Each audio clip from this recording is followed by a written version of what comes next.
Okay.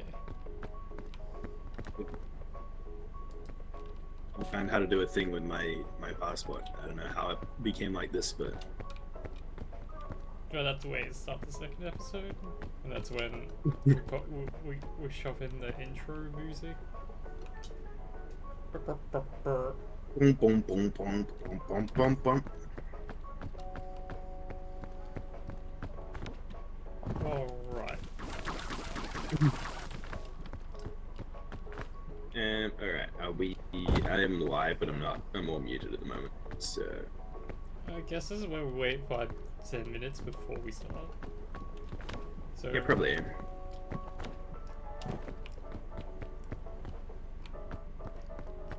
we'll probably Yeah. need a So subject every time we enter the lobby and wait for the first 5 minutes.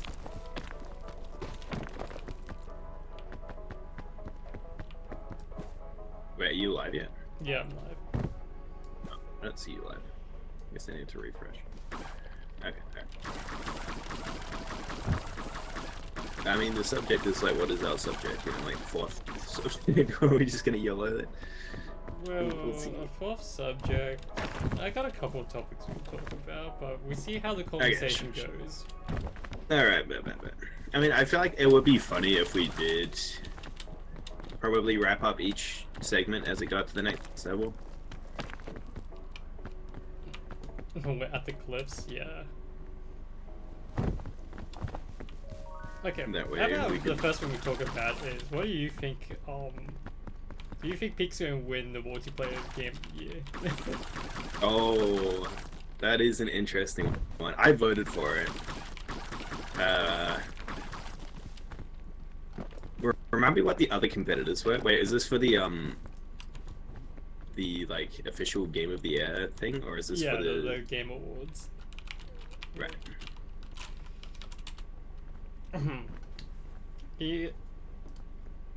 Wait, let me do it in a way which sounds really cringe. Yeah, well, you do that. Let me.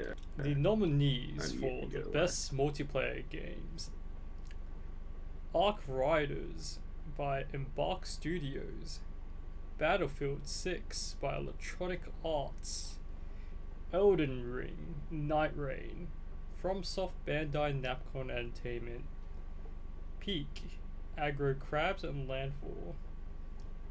And we finally have Split Fiction, Haze Light Studios and EA. I mean, for me, I would say Peak is the obvious choice. Split Fiction, I hear, is very good though. I remember the year they won It Takes Two.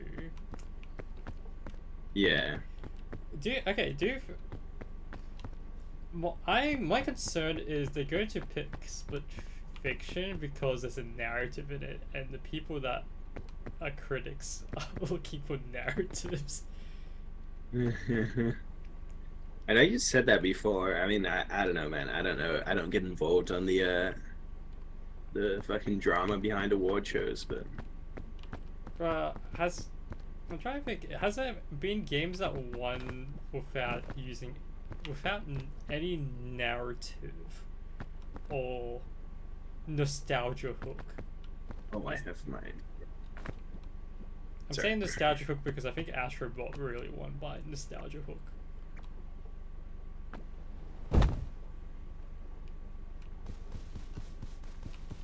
I don't really remember usually, because I mean the thing is I don't really pay too much attention to those game awards because like it's just kind of cooked, you know.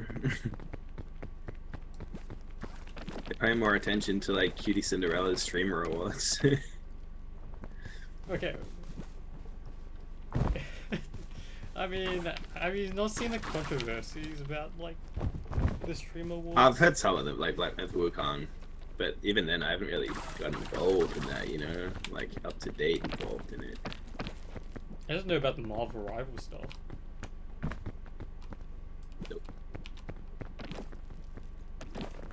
Mufasa, I mean Scar. Please don't say that. Disney's gonna sue us. That'd be a way to get some publicity for the controversy. I mean, for the podcast. Holy, my brain No, is. so do you actually okay know right about the now. Marvel Rival controversy? No, not at all. No clue.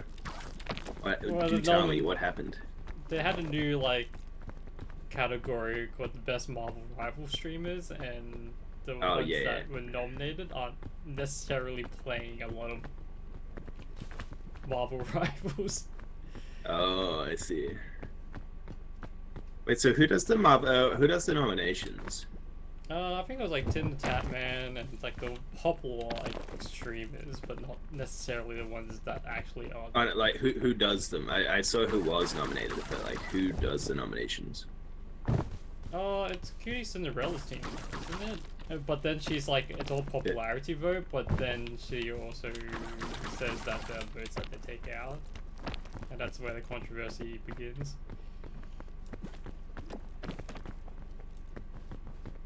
And then there's been a war between factions about whether the awards are rigged in the first place. Yeah. That's why I don't like the idea of awards, to be honest. Yeah, well, I mean, it's okay as long as it's done properly, but it's like... I don't know, I feel like if it's ever done properly, it's always like... It leaves a sour taste in everyone's head for whenever it goes wrong. And I think it happens so many times. Like, I'm trying to think of the recent annoyance. Like, you know, Crunchyroll's Anime Award. Last year, like, the nominees for, like, Anime of the Year, you were against, like, Frieren, which everyone collaboratively said it was one of the best anime of the year. And it lost to Solo Leveling because Aura. Fuck no! Dog shit anime!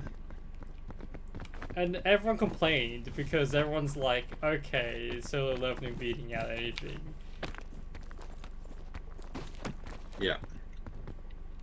But the thing was, it wasn't a critic vote, it was more of an audience vote. So all the audience, for some reason, there was more Solo Leveling fans. I mean, I guess it also helped that there was only Korean that was nominated. Yeah, I mean, maybe that, I guess. Maybe people just want to see more manhwas become anime. But, like, if I had to, like, pick between Frieren and Solo Leveling, I'm picking Frieren. Yeah, for sure. I'd give the Solo Leveling anime maybe, like, a 5 or a 6. Oh, yeah, it was, like, Frieren and Dan. And so everyone's like, oh, those two are, like... I haven't seen Dan, but I heard good things, yeah. So both of them losing to, like, Solo Leveling, it's like, oh, that leaves a sour taste in everyone's mind. I mean, like, every Game Awards has been, like... There are, like, maybe 1 or 2 years where it's like, okay, this is a good pick. I think, something along the lines of... Elden Ring winning, 1 year. That was, like, everyone's like... For sure. Unanimously agree, it's like, okay, that's Game of the Year. Yeah. I think this year might be another year, which is like, everyone's like, okay, the only 2 really good picks for this year that are probably going to win, even though we had a really great gaming year, is probably Expedition 33 or Silk Song. Yeah, I've heard a lot of people rave about both of them, so it's not like you say it's been a good year for games, actually. But then you got the controversial years, like when Last of Us Part 2 won Game of the Year, which the audience kind of didn't like it.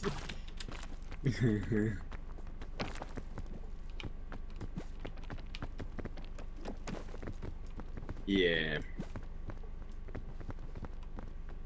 I mean, unless people are like botting the votes, I mean, it's a crowd vote, so can't really. Is it? No. It's like 80% is critic vote, and then 20% is. Oh, for this one, yeah. Sorry, yeah, you're right. It is, critic vote, which is. And that's like the same thing with the Oscars. This is why, like, Oscar has the Oscars is just political, but like. Well, okay, like apparently the animation category, like, it's going to be like Demon K-pop hunters against like Chainsaw Man and Demon Slayer. Yeah. if I was saying like, oh, if it's like a audience vote, I'm gonna assume Demon Slayer would have won because there's just more people watching Demon Ooh. Slayer than Chainsaw. I don't think so. I think K-pop Hunters would win that. It's massive. K-pop would win, I think, because of critics would be putting that on the pedestal. No, I think like sheer number of people as well. I think Panvo will win it as well. But it's more popularity vote. If I had to pick between the three of them, I'd probably say Chainsaw Man over the other two. Personally, I'm not sure which one I'd go for, but fan vote that I know, I would definitely I thought go K-pop was an okay film. It did Yeah, some same. things- I wasn't it did some like things the music great. was good, but the rest was kind of. Oh, I have complaints about the last act. Yeah. I kind of lost the plot about 2/3 of the way in. That's that was kind of cooked, but I was there for the music. It was good. I mean, it's very hard for even anime to win that category. Like most of the years, it's like Disney just winning it. I think they're also putting like Zootopia 2 and all the. Wait, Zootopia 2's out? I haven't even seen it. Came out today. And that's Today? yeah, came out today. Okay, I see. Someone tweeted out a tweet and spawned me a bit of Zootopia 2. I was looking forward to it.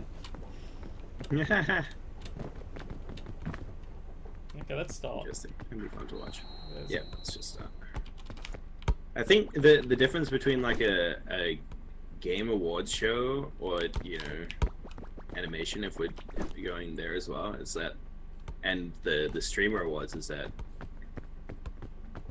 people who are inherently popular will just get a lot more votes because they're popular. Well, it's the like, streamers, so, well, like- it's like, okay. There is the VTuber Awards, and what I do like about it is that they actually acknowledge like people that are doing the behind the scenes work, and I think that should be more something to be acknowledged, like best clipper or even stuff like that. Oh, okay. I think that's why like some bits I like about the Oscar is when they talk about like lighting productions and things behind the scenes that no one really cares about, like special effects. And not just the actors. Like actors deserve like, oh yeah, the nominations or like performances, but there's so much more. Like even in games, like we do have art categories, but there's still tons of things. Like part of me is like, I wish they differentiate 2D art versus 3D art as different categories because they both are different skills inherently. Yeah. But I think it's that medium, or maybe like no one acknowledges in the room that it's a whole mobile market. But I think that would Dude, the get mobile dominated by gamers. the Chinese, to be honest. They don't deserve rights. Not the Chinese. I mean the mobile market people don't. Well, that's where all the female audiences, right? The mobile market. I'm not sure about all of the female audience, but Okay, let's go. probably for a certain demographic, yeah. Alright, let's go. Speaking about games, we're going to be talking about.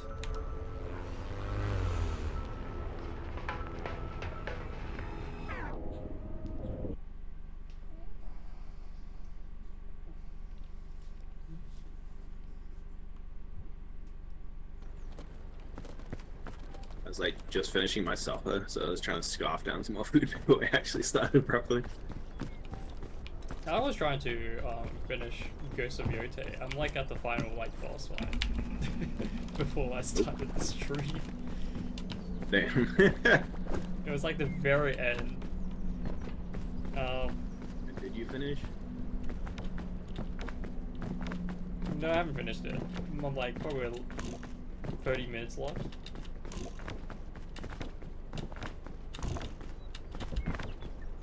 But okay.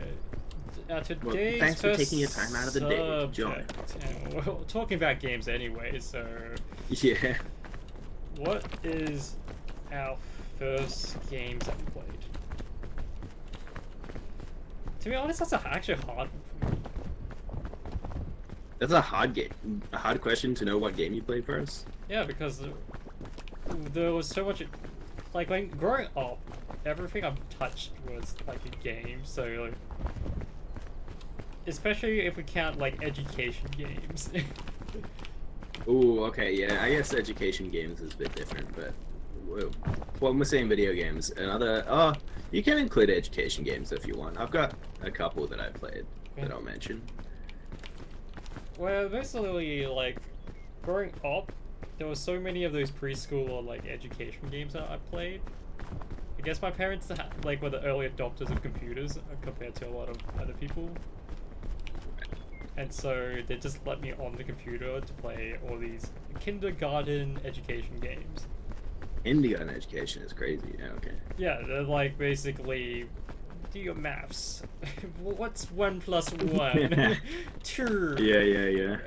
Was it the bubble games where they have like the bubbles coming down from the and top then and you have to they type have the like number a in? long animation, and then it got more into the putt era, the humongous entertainment era, which if you like ask some streamers, I think they will have a lot of nostalgia for putt.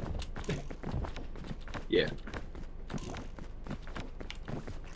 And then if we're talking about handheld, I certainly remember playing the early Pokemon, the first Pokemon game.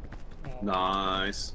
Boost. Pokemon Red, and then also playing the original Mario, but never getting past like the third world or so, because I don't think I had a great attention span to be trying to learn the skill of how to. Who did, honestly?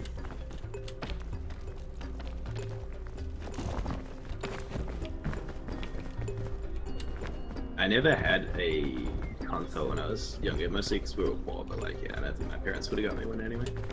So I had to play Pokemon Blue Cracked Edition that my cousin got downloaded on a floppy disk, for anyone who knows. You legally check obtained what it, that right? even is. Eh?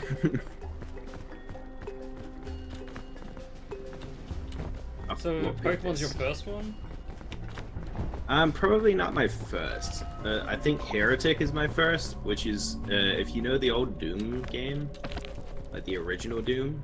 Yeah, the original. It's basically like that, except it's with spells and like wands and shit instead of guns. I mean, the other thing I remember was playing a lot of Neopets. Oh, okay, yeah, I missed that whole era with like Neopets, Tamagotchi. Even like MySpace and. There were such neat ideas back then, but they all went Yeah. pretty weird. If you know the history about Neopets. No, I don't. It's a rabbit hole, like so many things on the internet, but it got sold to a cultish religion. Religion? Okay. Yeah. So like Neopets got sold to some weird religion. I'm trying to remember if it was Scientology, but it got sold to like a religion, and that's when like no one cared for Neopets anymore. When they started trying to implant the religion within the games. Indoctrinate some kids into. Yeah, that's great. It's like I wouldn't be able to imagine a religion buying out a game company to make like, let's say, very Christian games. Yeah, that is kind of crazy to think about. I mean, do you ever think about an alternative like parallel timeline where Scott Cawthon for Five Nights at Freddy's kept making Christian games instead? No, because I never played Five Nights at Freddy's either. Because like he got his start trying to make very Christian games, and then everyone said his model sucked, so he decided he said, if my models suck, then they must fit in a horror game. So he made Five Nights at Freddy's. He just did the opposite. Honestly, that's a smart guy right there. Shit. Well, to create the Five Nights at Freddy's, you require a 300+ IQ. I'm surprised I haven't seen any hentai versions of Five Nights at Freddy's, honestly. I'm just surprised, like, no one foresaw that he would be, like, funding the conservatives. Okay, what the fuck? Yeah, like, okay, so do you know about that controversial about Five Nights at Freddy's with the Cradle? No, not at all. Okay, so after, like, a lot of the furry community supported Five Nights at Freddy's because bears. Yeah. And they're all for, Scott Because kind of basically said, "Oh, I really like this community. Like, you guys are doing well. Like, you're basically paying for my meal." But then the furry community discovered that he donated tons of money with the Five Nights at Freddy's to the GOP, the Conservative Party in America, the Trumps in the world. Right. And people got angry because it's basically they thought that Five Nights at Freddy's was a very inclusive environment. Yeah. And the associations it's of basically furries five and furries at Freddy's. the associations between furries and LGBT are very close. Yeah, it does. So the whole community got angry because they felt like they got tricked into paying for Five Nights at Freddy's. And tricked into having the money funnel into the GOP. That Scott Cawthon ended up having to write a whole apology saying that he really did acknowledge the community that he was voting for.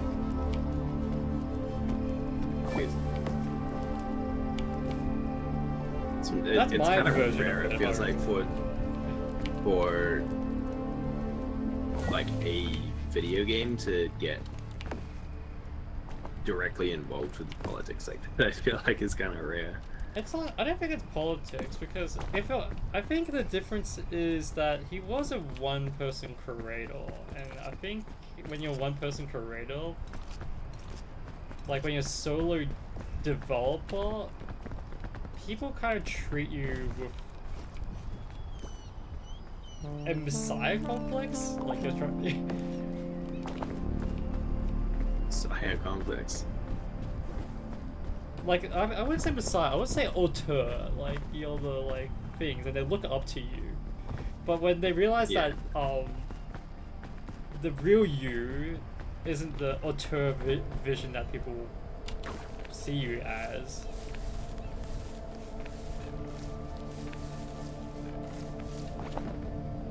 Then it all goes to shit.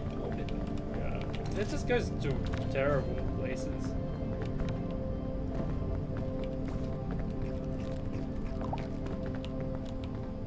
Anyway, we're up to the like segment, so please introduce this bit.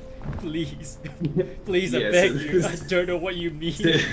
This is our way, he recurring sent me a segment. person node, like, what is this cat? Yeah, so I just kind of jotted down some ideas since we wanted to have topics beforehand this time, rather than trying to pick out stuff on the spot and kind of meandering around topics.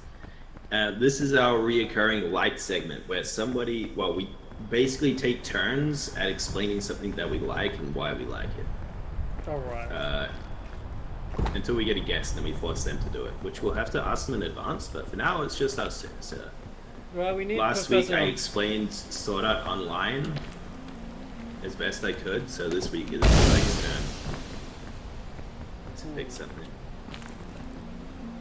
What's it? I think of a good thing that I like, that it's very hard to explain to people. Hang on a sec. Where did he go? I got paralyzed by a green mushroom. I'm coming.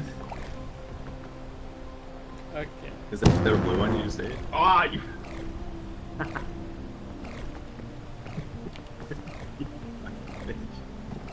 I don't know what happened.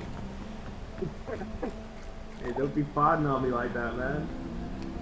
Okay, I mean, we're already in the terms of Five Nights at Freddy's, and you haven't played Five Nights at Freddy's. I haven't played Five Nights at Freddy's and it I won't doesn't talk. appeal to me I that think much. So what I'm please going to talk explain about to me. isn't going to be Five Nights at Freddy's. It's why I like Game Theory. Game Theory. Okay. Sure. Wait, do you even know Game Theory? I know some of Game Theory, but for the viewers and for the rest of me, please explain in brief Game Theory and why you like it. I would say okay, like my brother and I watched a ton of Game Theory a while back before they changed the host. But there is something amusing about like their research because sometimes it's like okay, I'm going to explain Game Theory is to a layman's term is a channel that focuses on theories of games, especially lore, behind a video game or even the physics of a video game. And sometimes it's really good, and sometimes he goes on a weird tangent that no one knows why he decided to make this theory. So some episodes will be using like real life physics to explain something.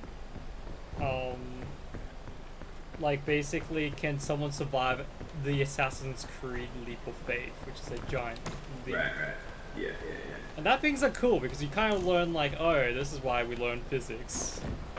But then you sometimes get theories which is like, oh, is Sans from Undertale Ness from Earthbound? Which makes no sense and has been made fun of because of how nonsensical some of his theories are.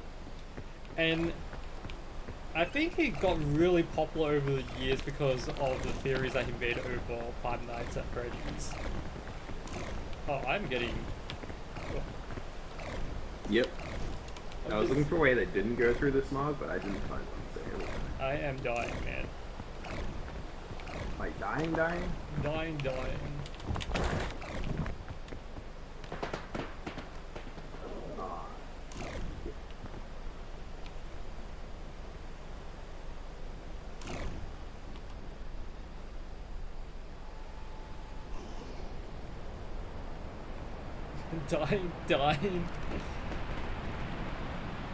Oh, there goes my rescue pool.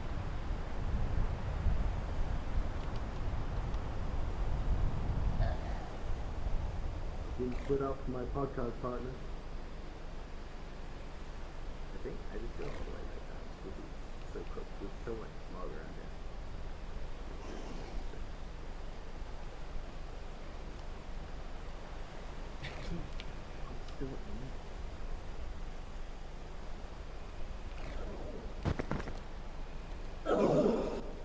Oh, I'm just surprised it didn't go back for me.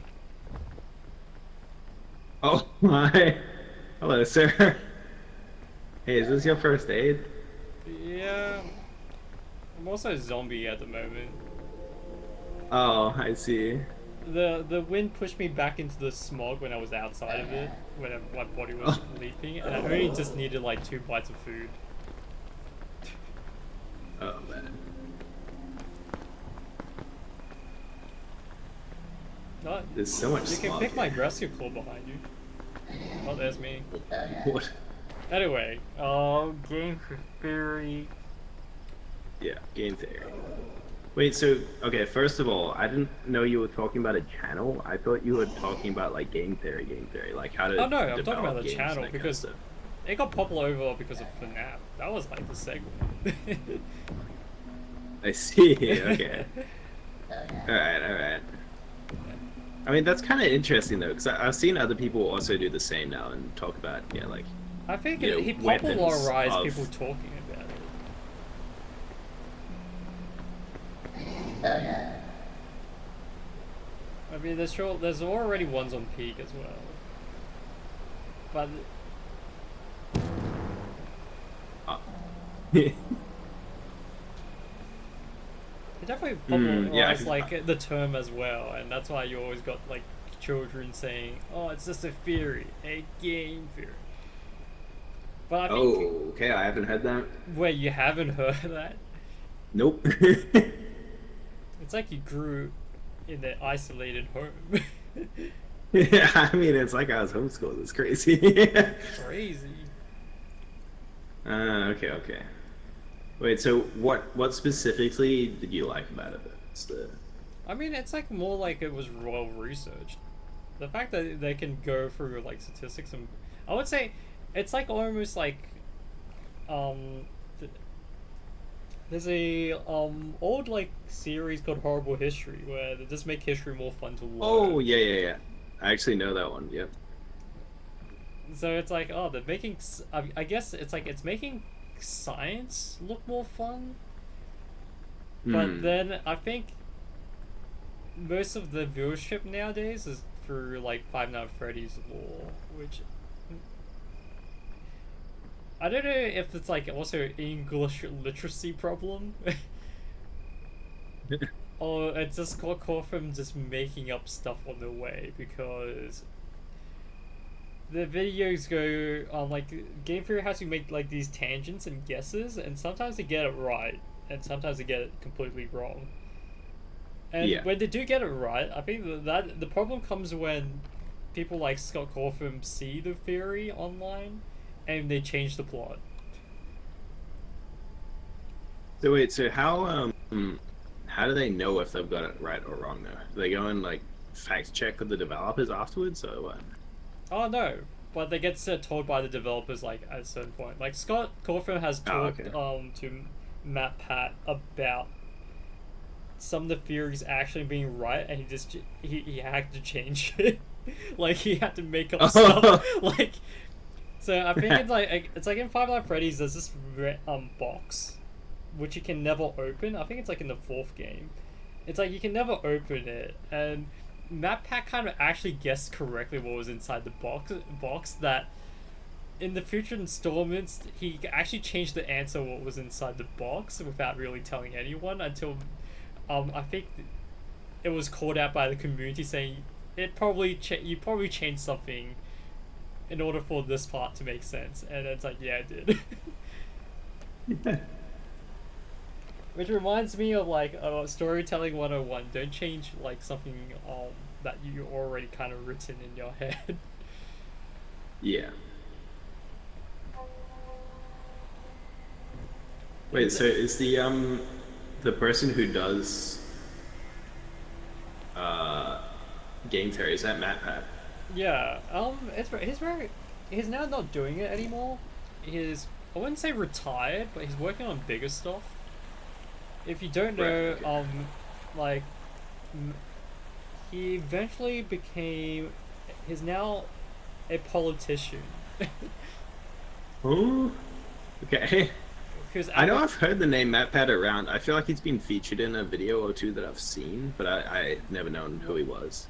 yeah, so he's now a politician for the Creators Party in America, where they're trying Man, to okay. advocate for content creators' rights. Yeah. Because while they were trying to do content creation, they found so many problems, like, for example, MCMs.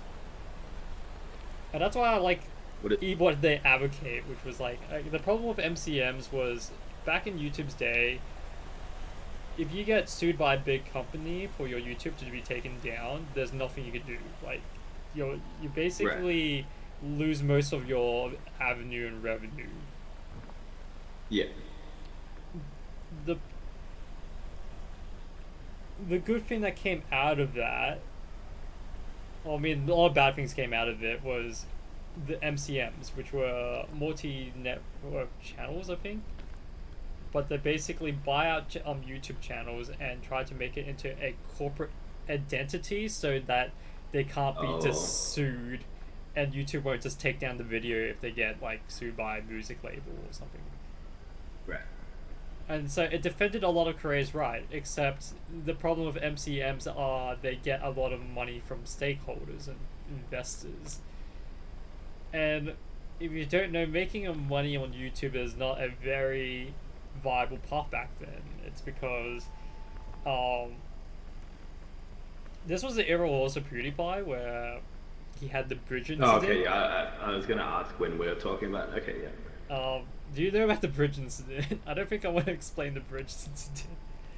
No, I don't think I do, but it's fine. Continue. Okay, it's related because the adpocalypse was basically during that time YouTube didn't have a thing which basically content ID what type of content was being played, and that's why a lot of edgy content was probably were peaking really high back in that era. Yeah.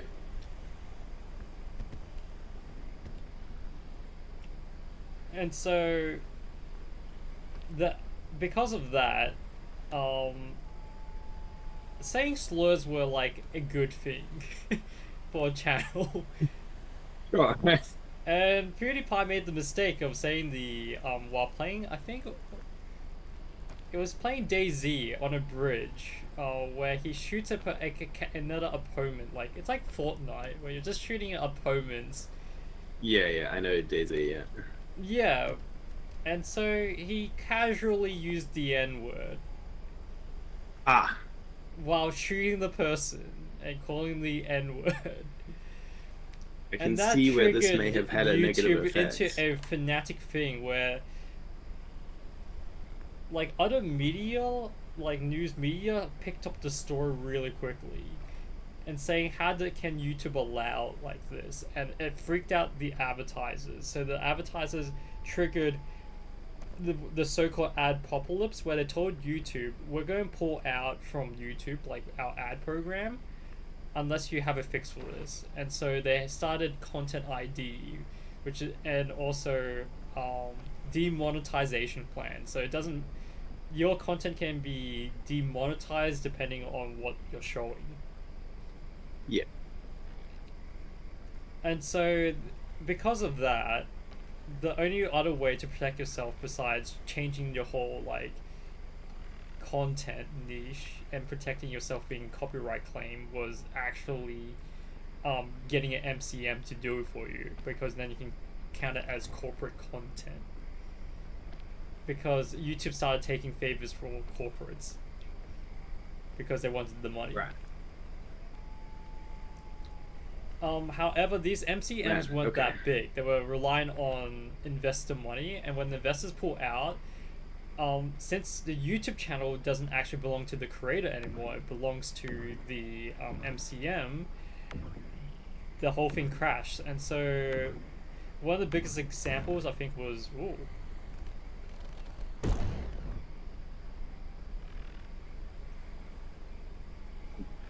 Please. one of the biggest ones was Defy Media, which used to own Smosh and a couple of channels. Oh, yeah, I know Defy Media from somewhere. So that collapsed Sorry, and Karen, ruined yeah. Smosh for years. Oh, yeah, I do vaguely remember the collapse of Smosh. And Defy Media, like, it was an MCM, but they were terrible MCMs because they made Smosh make movies and stuff because they really wanted to show investors, like, what the potential of YouTubers are without really understanding what a YouTuber is. Right, right.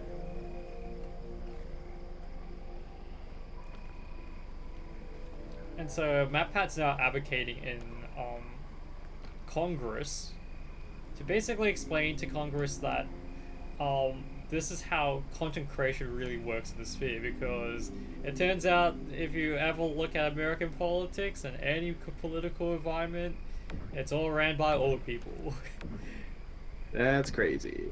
who have zero understanding of the internet, and that's why they're also putting the social media plan. Yeah. It is quite funny to see people try and explain.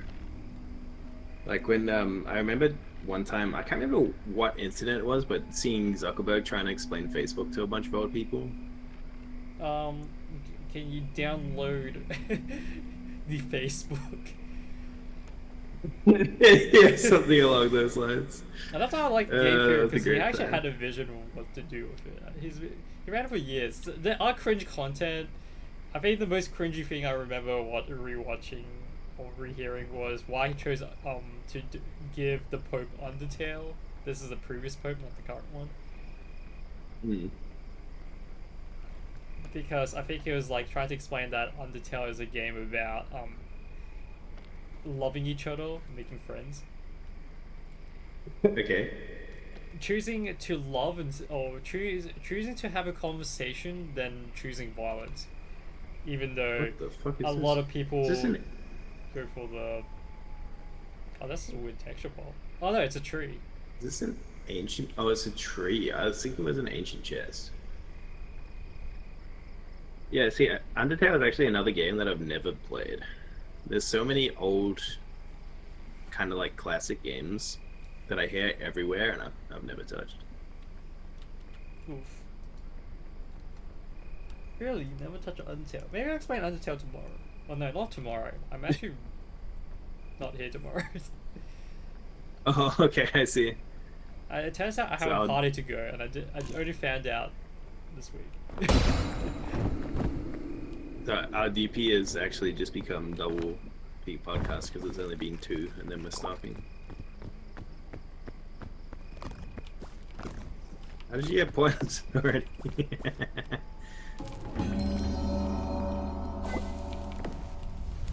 Don't worry, there'll be more episodes. Being Mesa, right? Yeah, we'll be back. But this is a great, talking about old games is a great segue into our next section, where we talk about games that are no longer with us. And this includes one of my favorite games of all time. I'm good, thanks. I don't want to. In fact, maybe my favorite game of all time, Tribes Ascend, which technically I think there are still servers for. Yeah. So it's an FPS game where there's also jetpacks and what they call skiing, which is essentially you go non-friction and you just slide down slopes. So the idea being that you slide down a slope, you jetpack up the other side, and then you slide down to the next slope, and you slowly build up speed to your like 300 miles per hour. You can zoom it around the map. And making the most popular game mode capture the flag. So instead of coming in with your boys, knocking down the other team, and then running back slowly to your base with the flag, it's a case of someone zips in at 300 miles per hour, grabs the flag, and then just runs home, like carries on with his route. Which was awesome. It was a fantastic game. Unfortunately, it was made by Hi-Rez, who are the creators of Smite, and said, we can compete with Dota and League of Legends, and we can make the third MOBA. And they will forever be known as the third MOBA. The third MOBA. Oh, fuck. Ah!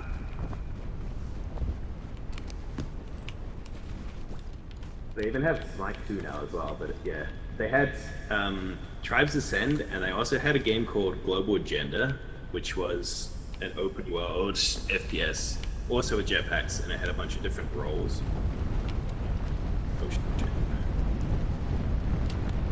Yeah, so like both really unique game. Oh, yeah, yeah.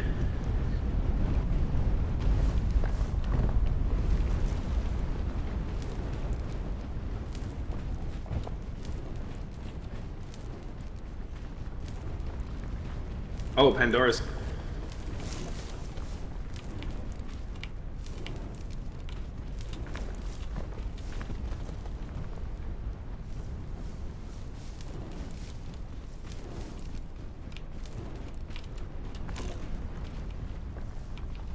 Oh.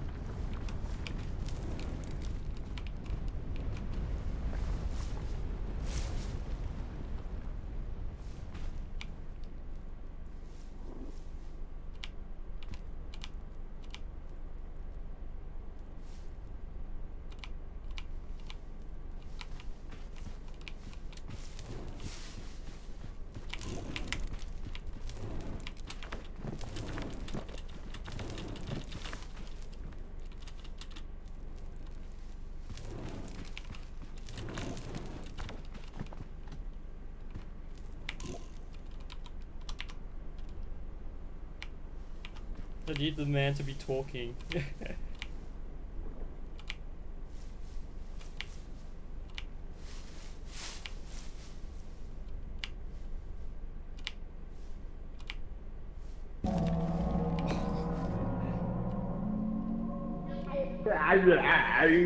How close was I? I had a lot of burn on me, so probably like 20%. Oh, I was taking all the falls. I was hoping my phones would time out, but I think that still had a while to go. I wanted all of my phones off. I have the flare on my bag. And oh, you have my bag. Okay. Yeah, I'm gonna grab everything out.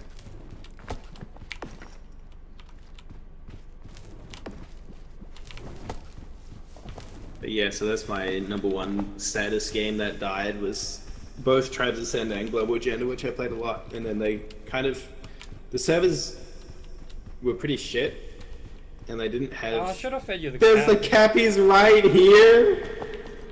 Oh.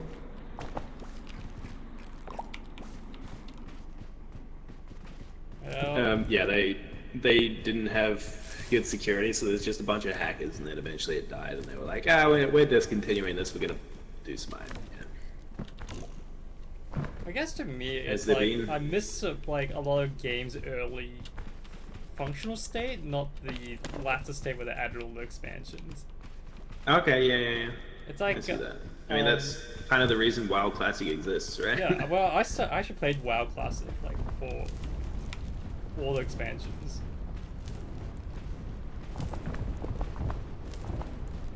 But man, I don't think that like it would work now with how freemium games work.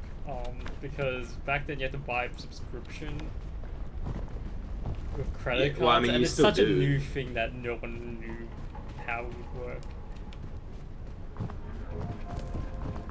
You still have to buy a subscription. Yeah, Fucking but like sucks. I think it has changed a lot. Because now, like, before it was okay, you need a subscription service, but also like buying WoW includes giving you a free level 90 character. It's like all of that new stuff. Right, yeah. That's completely changed what WoW was.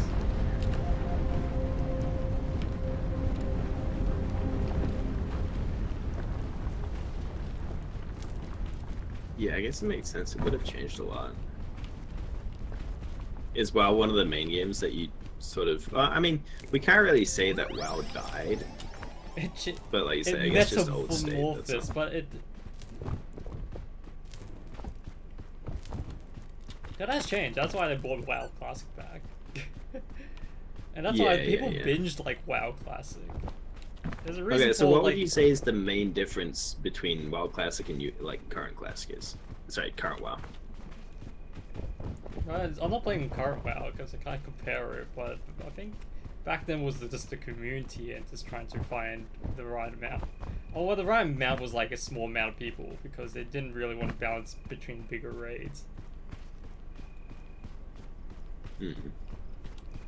But we're just talking about like games dying out. I mean, a lot of games have died out over the years for live services. They have. But like, the era I enjoyed was like kind of the GameCube era of gaming. It had GameCube. yeah, Jesus, like okay.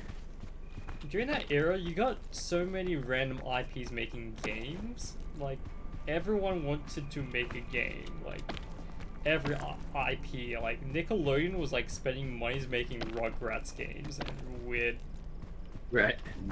things. Even True, there was a lot of random games, yeah. even like Digimon was making like weird Super Smash Bros. Clones. It was either that or making Pokemon clones. Oh well, the Super Smash clone was very interesting. Like,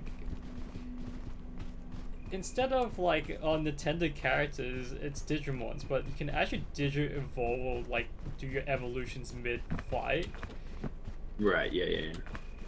But also like, it also felt more of a party game because there's a whole bit where you can actually like get the levels really determine how the fight's going to go. Because an example of it is there's like a cannery level where if you fall off the stage, instead of dying, you turn to a piece of can, and your moves are very impeded. A piece of can. Yeah. Yeah. It's like temporary, but it's like really kind of cool ideas. Because even though it's like, oh, it wasn't popular, no one was playing it, people were trying stuff.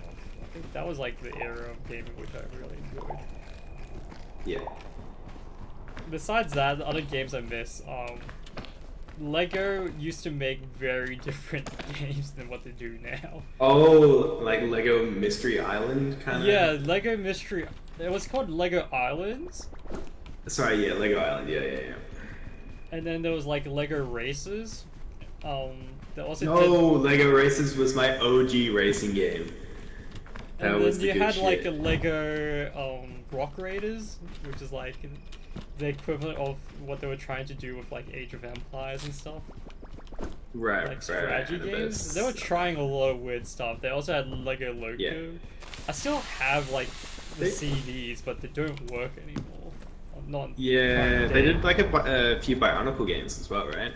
Because I also had, or I should say my brother had some CDs, but yeah, man, that was the good shit. Under the sun. And that's kind of the era I miss, is where it's like the equivalent nowadays is people doing game jams and just making random stuff. Yeah. But back then, people were really just companies were willing to put it out like probably like less than 20k to make something really dodgy, but also like experimental, because no one knows how much it would earn. Yeah, I miss the Lego games, honestly. When I was younger, me and my two brothers were huge Lego fans, so we had like the magazines with like all the, the different sets coming out, and they would advertise the games in there. And then we got Lego Races 2. Yeah. And we would get Lego Island out from the library, which at that point in time where you got your games. You went to the library and hired them for 7 days. 7-day hire scheme. Yeah. And then our computer, which was the old box computer, and ran Windows 98, would kind of just freeze at a certain point. It was something to do with when the burglar appeared. I don't know. It's like 40 minutes into the game or something. And I missed just the old Windows. Maybe that is the biggest game I missed. The Windows. The Windows operating system. True. Not wrong there. Man, the good old days of Pinball Space Cadet, Yeah, when they actually had good games to play on Windows. I mean, they still have Solitaire and Minesweeper, but nothing beats the pinball game that came free. Yeah. Oh, there's nothing here. You can go up left. I can't see that.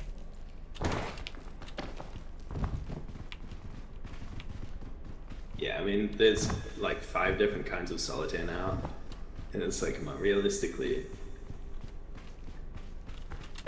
who still plays them? I mean, my parents, I think, still plays. I think they just play it on the phone. Everything that used to be on the, like, that was pre-installed is now pre-installed onto like the Play Store if you really wanted to. Very true. But yeah, no, you're right. Old Windows, man. Wait, so have you ever used a Linux computer? I have, but like, there's so much games you can't operate in it that it's kind of pointless for me to use on Linux, especially when you're making a game. You wouldn't be using Linux if you're like trying to make your own, like, if you're trying to use it for other things, it's good. Like if you're trying to, let's say, start a server, Linux all the way. Yeah. If you're like trying to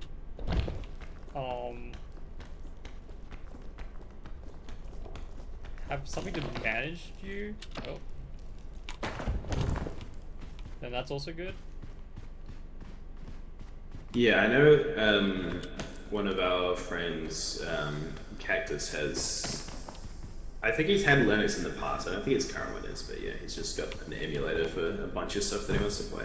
I was forced to install, I think it was like Ubuntu. When I was Ubuntu, like yeah. when I was in uni, so it's like okay, kind of cool, but most PCs Yeah, that I it's think a lot of it's people like own just Windows, but Windows is obnoxious. There's no reason for us to like constantly update, but then also the internet has so many viruses Yeah. that we kind of ruined it for ourselves. And we do that for a lot of things in life, funnily enough. So speaking about like Humans games just that eat are coming up back, other what humans. what what are your current thoughts about stop killing games? Do you know about the stop killing games movement? No, I don't. Okay, so it's an advocacy movement to stop video game publishers from downright shutting down servers of the game to making the game unplayable. Okay. Because people got sick and tired of not being able to play the game. You can get rid of the single balloon, probably. Yeah. Just take the 6.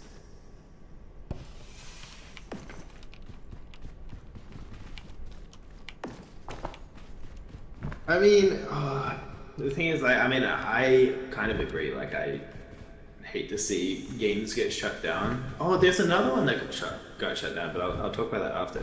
Concord. What is Concord? Nope, no idea. Wait, you don't know Concord? I don't think so. Let me have a quick Google. Okay, I'm gonna explain it without you googling it. Concord, it was a game that came out a couple. Was it last year or the year before? Basically, it was going to be PlayStation's newest IP because PlayStation is trying to invest a lot of money into live service gaming, and so a new studio was made from ex Call of Duty developers and first-person shooters, and they wanted to be the new Overwatch / Valorant, the new hero shooter. Right. And it's very space themed. So think of Star Wars, like space opera. Some of the characters are smugglers, they're renegades and snipers and assassins. You're sort of like generic all the heroes of the field. However, the problems lie on one, the character designs. There is a reason why certain hero shooters work, or why like certain mobile works with heroes, is because the character designs are actually really good. Like you think of like League of Legends, you can probably name like 10 without really playing League of Legends. Like I know everyone knows Caitlyn and Vi. Overwatch, people know the ones on Rule 34. There's a reason for like something being popular, and it might not be gameplay wise. It could just be like, oh, the characters are not that attractive, and the main selling point for hero shooters is that the character designs in Concord is what people would call the most, I wouldn't even say progressive, but the most strange picks. Like, they're not attractive, they're kind of mediocre at best. Like, for example, the assassin lady that I'm talking to about, that they had in the game, she wears funky glasses and wears a lot of red that looks like a triangle. Purple, like glasses, but like none of the stuff really tells you that she's an assassin. She does not look like an assassin at all. And she's not extremely thick and tight latex kind of suit. Yeah, I would say you wouldn't get any artists drawing her anytime soon. Oh, there goes the clock. Well, we don't need a claw. I got too much things on me. As you explain it, I feel like you might have told me about it at some stage so before. I'm going to talk about the recent. So after one day of it coming out, actually less than a week of it coming out, you had to pay, I think, $40 to play the game. Plus, Okay. I was gonna say you need friends for it, but it came out in a week, and it already had a battle pass and everything, and already had the way they did the story was that every month there's a new cinematic or trail or video that follows what the people are doing. Less than a week, the game gets cancelled. The servers get pulled off because no one was playing it. And now, in the recent there was like hidden rumors that people within that company were trying to resurrect it, but it never did. And then the next big thing happened recently was, surprisingly, fans or people that really wanted to conserve the brokenness of Concord, because it wasn't a terrible game. Like it played fine. Yeah. There were some fun elements in it. They tried to resurrect the game and make it like playable so that people can actually have a sense of how this game could have gone wrong. But okay. PlayStation decided to sue them, sue the fans that were recreating it. And so the whole point of Stop Killing Games is the idea that games are a work of art, and there needs to be a way for consumers to be able to consume the media once it gets shut down. Yeah. Gotcha. Okay. The recent developments of it is, so I'm not going to explain the whole content drama behind it with a certain developer that's too popular and has gone cancelled over it. But basically it got passed in the EU, the requirements to be heard in the councils, and it got passed for the UK. And in the UK, they recently replied back. And let's just say it's not the best reply ever, because they basically, their reply about video games was,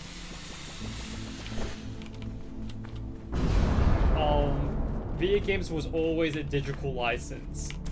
When you buy Crash Bandicoot back in the PlayStation era, that was a digital license. The CD was just a thing that supported it. And that's a reply. And so that actually infuriated a lot of people. So, good job, UK. As usual, yeah.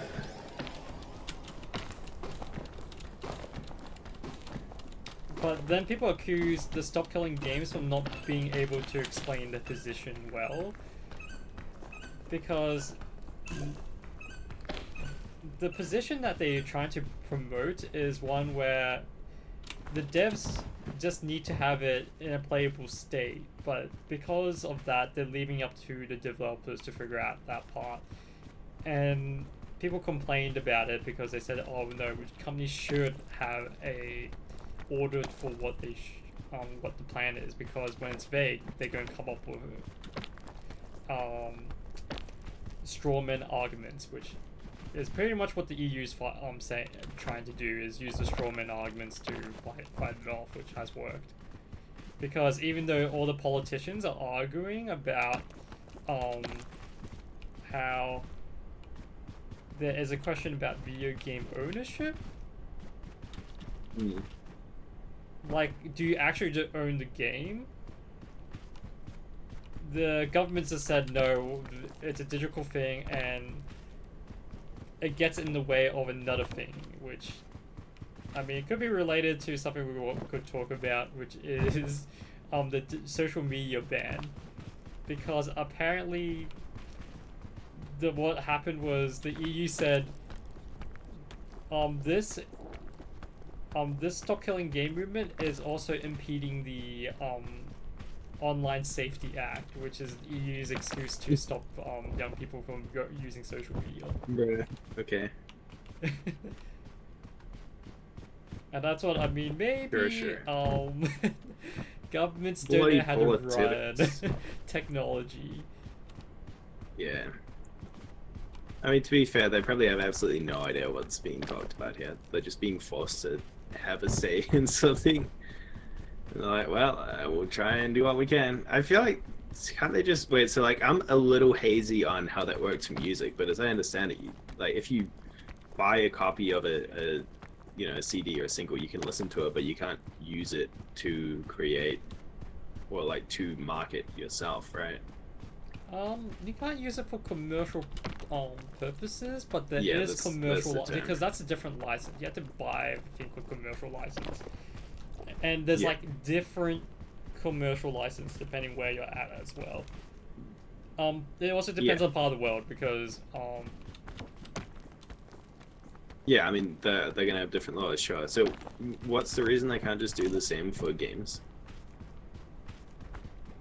because games when they're being made,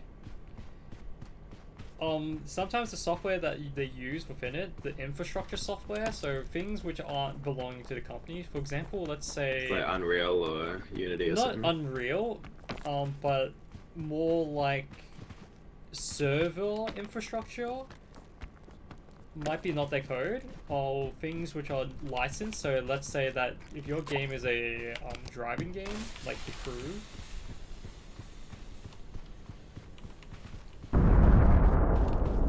let's say your game's The Crew, you want to add the Aston Martin into your game, so you get to license it, but it's not a perpetuity license. It's only for this certain year. And that's why like video game Right. licensing is really weird. It's also like the music industry. Like let's say that you license a song, you don't actually like own the song in the game. You own it for the license to play that song in the digital sphere, but not really have a say on when it expires. Also happens to IP. So a famous example, I think, was the Scott Pilgrim game, which was owned by not by the comic book artists. It was owned by Universal Studios, and so Ubisoft wanted to remaster the Scott Pilgrim game. However, Universal wasn't picking up their calls, and the comic book artists that made it wanted the game to be remade, and he's like calling up Universal, but they're not picking up. And that's why Okay, like I it was see. kind of like missing media for like a while until Universal finally picked up the call and they could actually make it. That's a good scenario for what happens to a game to get remastered, but most cases it won't happen.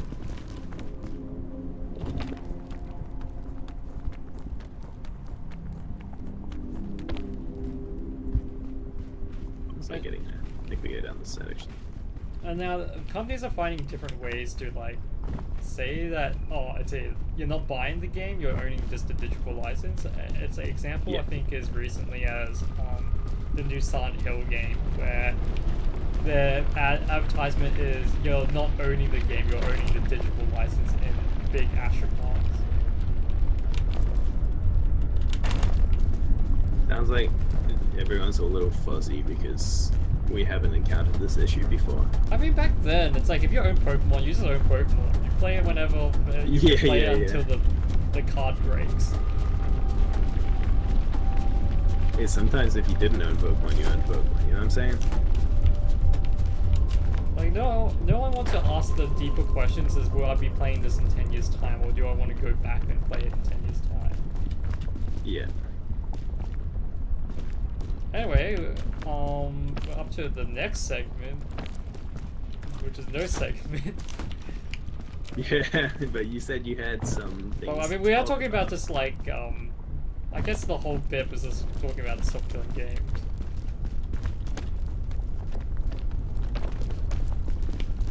You'll know more about the world. Indeed. Yo, Hiroshima Dom, welcome back, welcome back. How's it going?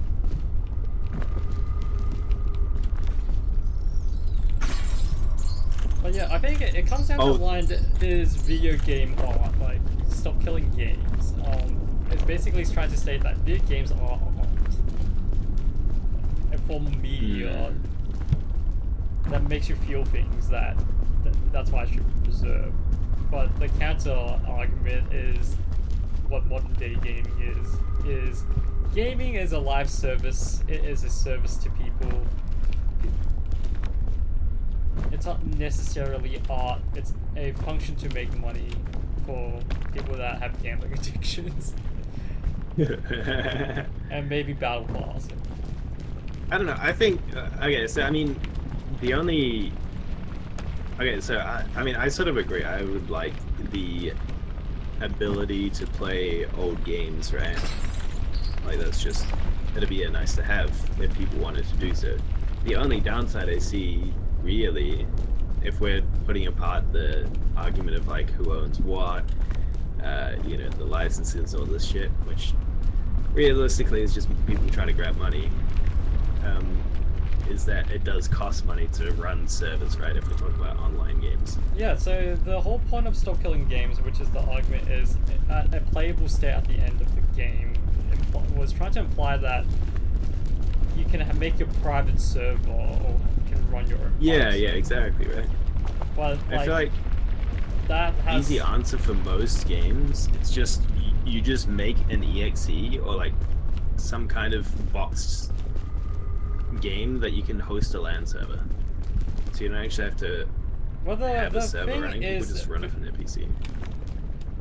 People are seeing it in the dev argument where it's like, oh, it's additional time for the developer, but also people can also say it's a legal argument because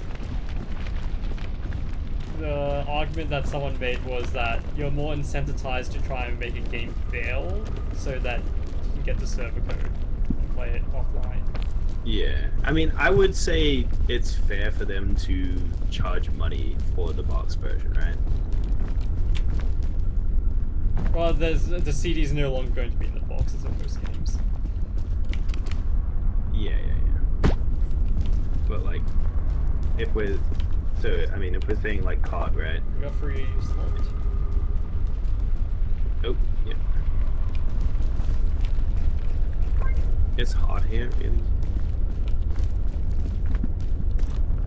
Yeah, if we're saying COD and we're like, I mean, you don't really buy that in a I'd like to imagine that I can still play Genshin Impact one day when they decide to turn off the Genshin Impact service.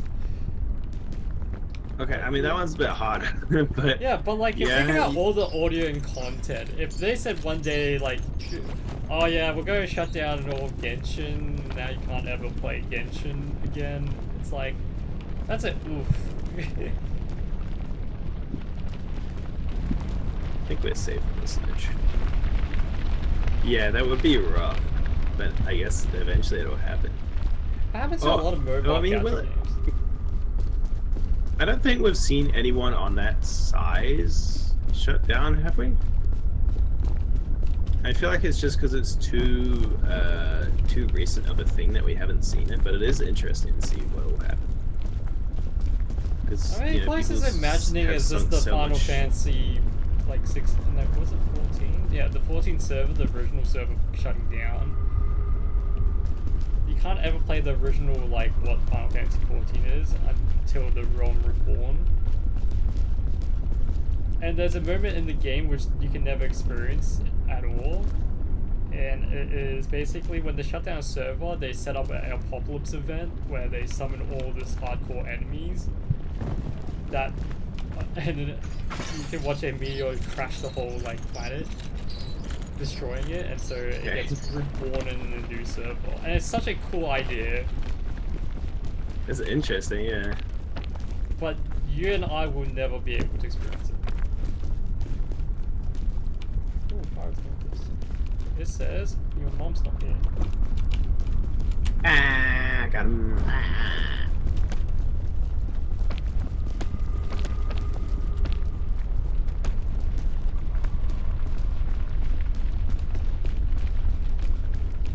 Yeah, I don't know. It'd be interesting to read out. It seems very cut and dry how to handle the situation without, like, if you take out people being greedy, but unfortunately with humans you can't just take out humans. Well, the being problem greedy, is how much so- greed is going to be until you collapse all of society, because we're reaching the point where there are people that don't need to work a single day and they earn more money just by breathing. Like, that's Elon Musk. They just breathe and they will earn more, like, net worth just by doing nothing. Yeah. They basically earn money from, like, all the Wall Street and accountants that are doing the extra money, and they just take out the difference, and that's enough to live through the whole year. The game's been rigged in the first place. But the thing is, they're just looking at it in a value, like, they're not valuing what that money can do to another person, they're just valuing what it can do to them. Yeah.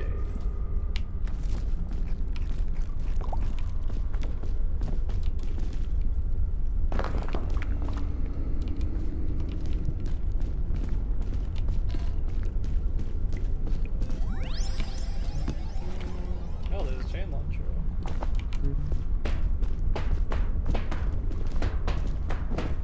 Well, that goes to the last subject of the day.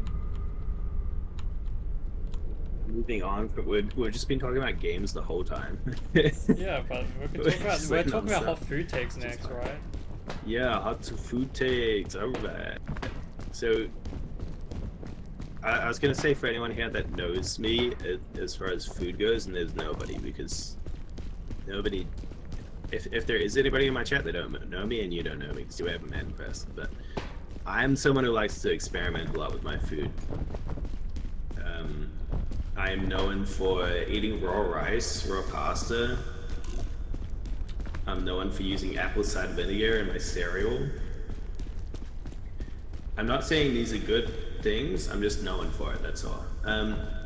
So, yeah, I've got a lot of weird food combinations that I've found that I like, and also just hot takes on food in general. Nah, that's kind of hot. Yo, Gio, what's good? What's the weirdest food combination you've tried? Oh, I've tried. I don't know. I mean, the apple cider vinegar in cereal was probably up there. Side. Apple That's cider. probably up there. Yeah. I think it might, like. Have you tried, like, salt on pancakes? No, I don't really eat pancakes that much. Wait, I do mean, you I eat could see that any working. I mean, wheat. Like, I eat bread. You eat bread with jam or no jam? Oh, I mean, depends what I have on hand. Like, usually for my family, it's honey. So it's like butter, honey, and then sometimes it's like ham and cheese. So my hot food take for today is cheese and sweet chili sauce. Wait, Which is repeat that. essentially sweet chili jam.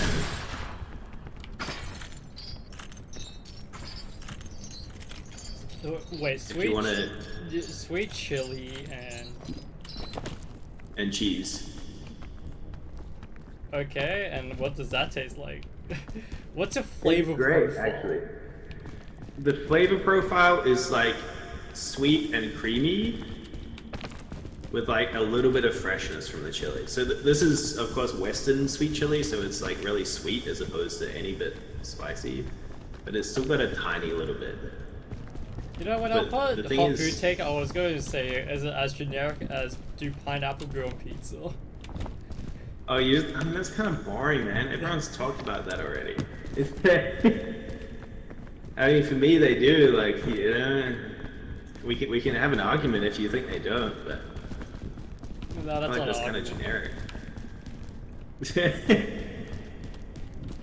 So sweet, and then cheese, right? Yeah, and then cheese. So the thing is, if I'm having cheese on my bread, partly because my family makes really, it's whole grain bread, so it's really dense already. So usually if I put cheese on it, it becomes double dense, so it's like quite dry and like a lot of work to chew. So the sweet chili sauce actually, what's the word I'm looking for? It harmonizes quite well, I guess, with, oh my goodness, with the cheese. Because it kind of meets in the middle on a bit of sweetness, and then it adds the freshness and the moisture that the cheese needs.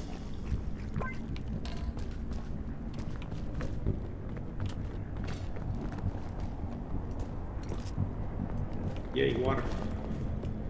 So yes, I advise you to try if you're ever in need of something to go with your cheese. Well, the thing is, I don't eat spice at all. Okay, I mean that's fair, yeah. So I don't take any chili or anything. It's a me thing. I can't take chili or spices. I don't like eating spicy, but I can. I guess that's a spicy I take, hate because a lot of people, like, I'm like the only Asian that doesn't eat spice. Not the only one, but yeah, Asians are pretty known for the spice.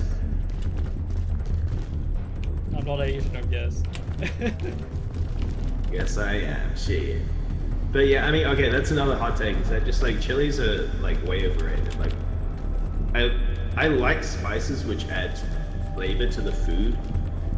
Like a lot of Indian spices mix in, like it's hot, but it mixes in a lot of flavor, right? So I'm like, oh yeah, no, this is great. But chili, if you're just putting chili in, it's like, well, my only flavor I'm getting is pain. Okay. I feel is hurt. How about what cuisine would you, if you had to pick a cuisine, which one would you get rid of? Like, if you had to annihilate, yeah, you had to annihilate a whole cuisine out of the world, like. That's crazy, man. Oh. See, not too long ago, I probably would have said Thai. Ooh. And I'm probably about to get cancelled not for the that. pad but, Thai. like, yeah, like, I'm probably about to get cancelled for that, but because the first experiences of Thai I had, so for context, I'm one of the, oh shit. For context is down.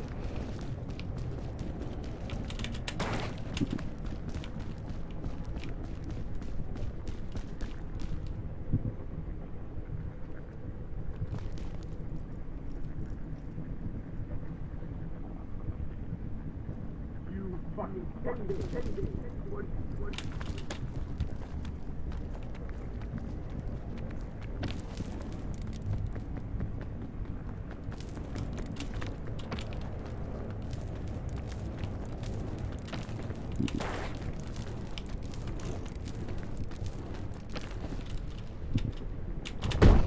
Can't rely on your check.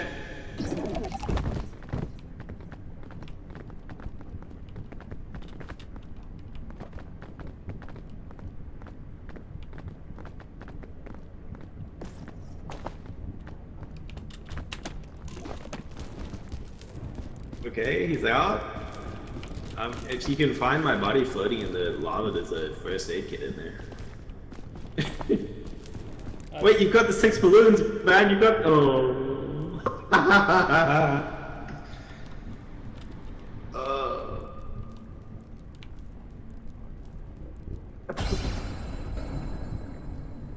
You got to live?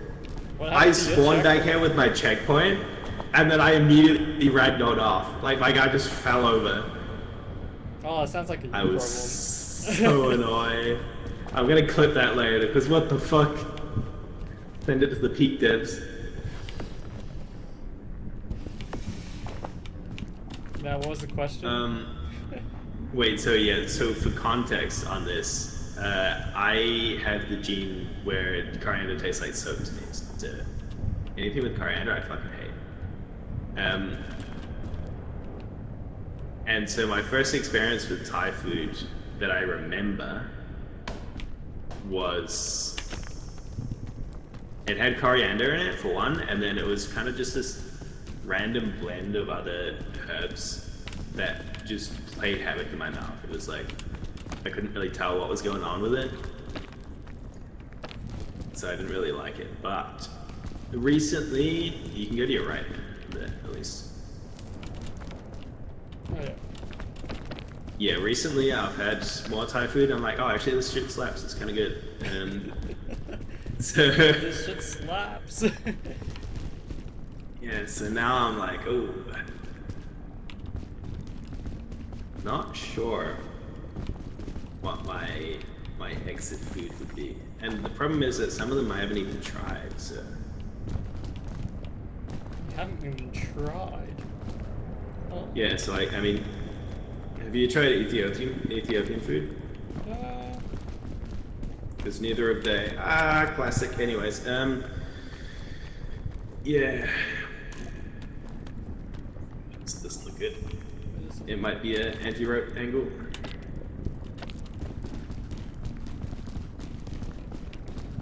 I might leap over there. Grab that. You have a cuisine that you would get rid of? Well, probably one of the spicy ones. One of the spicy ones are just like Indian? Yeah, Szechuan? goodbye, Indian. I didn't want to say it. Or just like the Szechuan section of China, like. Goodbye. No one exists. No one gets to taste spice, then no one has to make me eat What spice. the fuck? Where are the English gonna steal their food from now? Oh, if you go under here, there's a big chest under this bridge on the other side. Where do you can point? Yeah. Who are the English gonna steal their meals from? Yeah, I would have picked the Just gonna. India. Yeah, the Indians. One of the Asian countries that really love the spices. Yeah. Oh look, a health kit that could be. Oh, I mean, for me, honestly, okay, we could just get rid of Scottish because, like, who wants to eat haggis? You know, like. You know, my brother's like very addicted to haggis. Like every time. Wait, really? Yeah, he loves haggis. It's like, oh, it's That's haggis. crazy, man.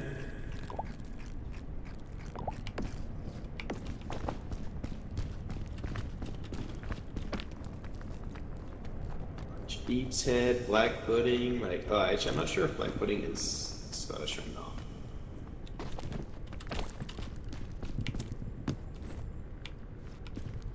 Look, it's another checkpoint play. Another checkpoint. I wouldn't put it on a slope if I was you. Yeah, I'll put it somewhere safe. Yeah. You really make a really good checkpoint. I was surprised that you would pick Scottish. Yeah, I mean, I was just thinking about it because most people, I like something from their culture. Like Indian, you know, like I said, I don't eat a lot of spicy food also, but some of their stuff is great. Like some of their spices, the naan bread, like it's bomb. I was gonna say English because like, what do they even contribute anyway as far as cuisine goes? But they've got fish and stealing chips, other which people's is- culture. Yeah, exactly. It's like you've got bangers and mash. It's like, is anyone gonna miss that? Not really. But fish and chips is probably English by origin, so kind of have to keep that one.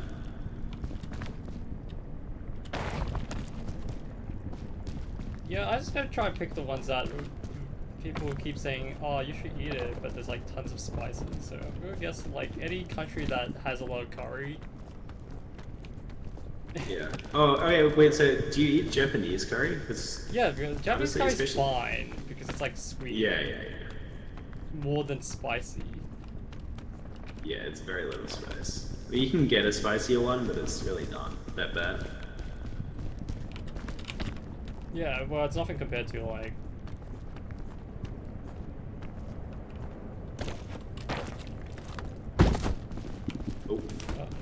That was a delay. I think may as well drop the parasol at this point. I have a lot of time to use it. I'm kind of missing. Okay, another hot food take I have is that I think al dente pasta is overrated. Al dente? Yeah. Oh, my okay. My It's hot like- take is like sauce is overrated on anything. Yeah, that's fair. I eat a lot of food. I see prefer it being plain and boring. I think it depends what it is. Like, there's some things I kind of need sauce on. But if you're talking, you know, like people, you can go up on your right. Yeah, it's pretty close. Nice. Like if people are having fries, right? They're like, oh, I have to have, or nuggets, and they're like, oh, I have to have my tomato sauce. Yeah, my like sweet and sour sauce. my hot take is chicken nuggets. You don't even need the sweet and sour sauce. You just ruin the food. Yeah. Yeah, just enjoy your food. Like, I'm also on the same boat with that one. And it's like pies, right? People put ketchup on pies, like meat pies. I'm like, huh? What are we doing here? They don't belong. You're in ruining the there. flavor and the texture. Can I stand here? Yeah, for al dente pasta, it's like, why would I want? Okay, so there's another part to this, which is that for me, noodles, pasta, and spaghetti are 3 different categories. They're not all pasta, which some people I've heard to refer to just pasta as like those 3. So if I'm saying pasta, I'm meaning just pasta. We're talking like macaroni, we're talking like penne, we're talking like fusilini.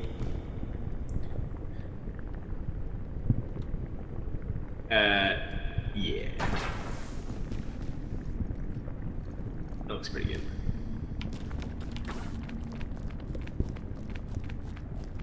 So yeah, it's like, why would I want a hard, crunchy bit in the middle of my pasta when it's gonna be cooked? As I said, I've eaten raw pasta before, but...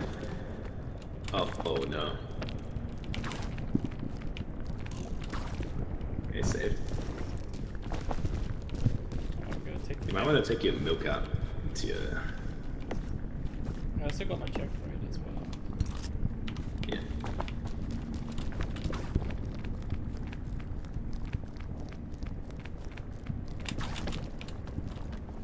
There's a nice niche in between al dente and overcooked where it's just right. It's just Just the perfect. perfect size. Oh, well, I know, I don't eat that much pasta. Oh. I eat pasta like 3 times a week, so it's kind of Oh, a you're pasta. passion for me. Yeah. It's like 3 times pasta, 3 times rice, and then 1 is like whatever. Usually muesli. Sometimes I just don't eat. Draco, yo, what's good? Yeah, pasta is the bomb. Pasta is the bomb. Wait, so you mostly just eat rice then? Mostly. Alright, I would say rice, vegetables, and. It's mostly salad. Salad, You're a rice, salad guy? Ew. Ew. bread, You got it? noodles. Oh, okay, yeah, you can get your carbs from bread, yeah. Noodles. Noodles, yeah, that's fair. It is cheap, yeah, true, Draco. It is nice and cheap. When I was running out of money in Australia, all I ate every day was spaghetti and tomato sauce. And it was like, spaghetti. It was like, I don't know, $4 for like 3 meals. It was great. Probably not great on the nutritional scale, but you know, kept you alive.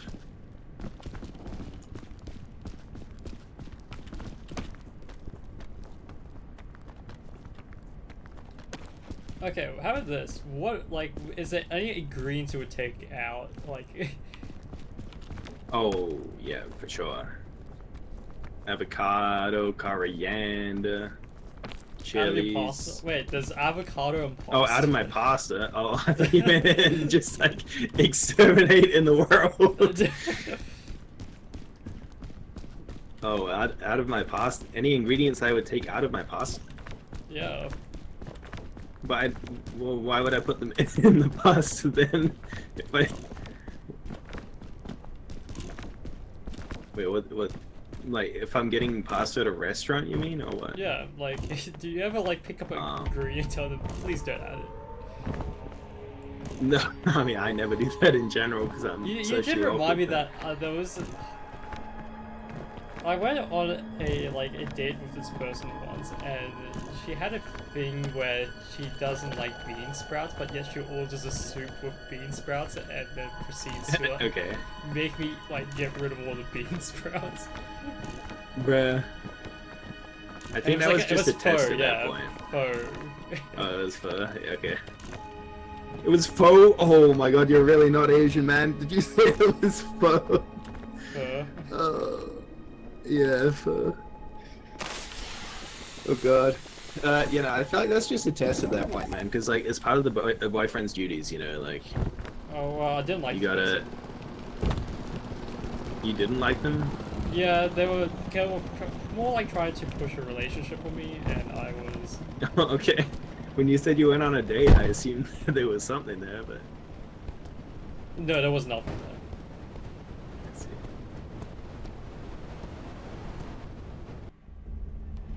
Oh look, Mom, I made it.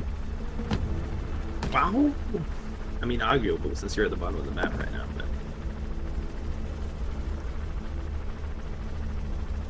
Oh look.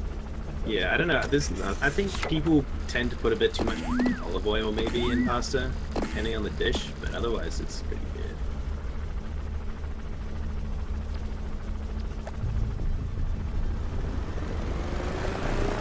I've recently become quite a fan of black pepper. So I had a black pepper beef stir fry when I was in Oz, and I was like, yo, this is the shit. This is the shit. Is pepper overrated? No, it's not. Yes, it is. It is so overrated. Pepper is the good kind. That's great. Wait, so is pepper too spicy for you? A7 fail run. Yeah, sure. Let's do that. I don't know. Pepper doesn't do much for me. It adds nothing. It just makes it spicy. Yeah.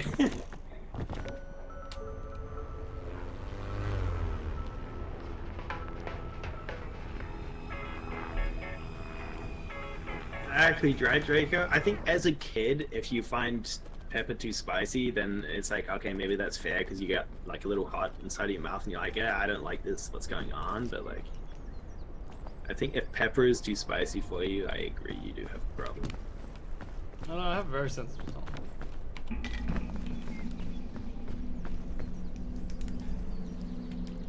Yeah, take an extra flare.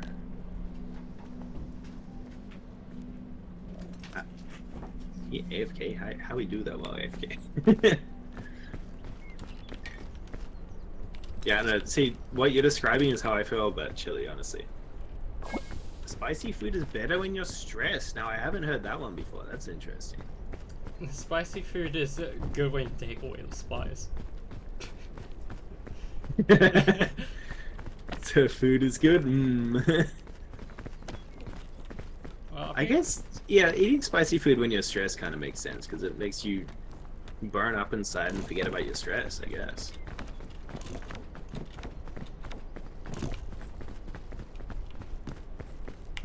Well, since I'm not here tomorrow, let's talk about what tomorrow would have been, which I'm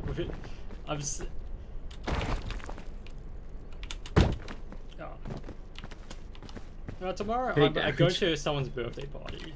So how about we make this whole bit talking about what is the ideal birthday party? The ideal birthday party. Okay. Wait, so should we divide this into sections of your birthday versus going to somebody's birthday? Or? Yeah, let's divide it.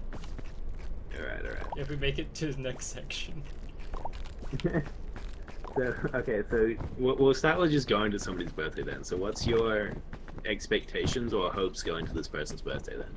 Ooh, okay. How many other friends are there in this party? Hey, that's a facet of what a perfect birthday is, I guess. Because like I think the perfect birthday is a balance between both. Like you know half the people, but you also don't know half the people. If it's only with the people you know, it's not very exciting. Ooh. Hmm. This is I'm talking about okay. people. It's going to someone else's. If it was my own party, I would want to know everyone. Yeah, of course you want to know everybody at your party. But if it's like someone I don't know, like if it's like someone, at least I kind of want to know that I'm not friends with a person that doesn't have. Much I feel like that's your extrovert or like your networking side talking, because for me, I would rather know everybody there. Or like if there's somebody bringing like a +1 or something, that's fine. Yeah, at least a +1. It's like, okay, there's someone new I can talk to. Okay. Yeah. I mean, I can see that for you. It makes sense for your personality. I think for me, I would rather be just there having a good time. Whether we're doing something or just hanging out, a lot of like in-house jokes kind of thing, which is hard if people don't know other people. Do you like if the party has a theme? Yeah, I actually really like that. I haven't been able to go to many that have themes, unfortunately. Unfortunately. But every time, I've been to a few weddings recently, and every time I'm like, fuck, man, I wish these guys had said, oh, everyone dress up as Disney characters or something, you know? Like, it would make it so much more interesting than just like, oh, look, here's the 6th guy in a tuxedo that I've seen. That's crazy.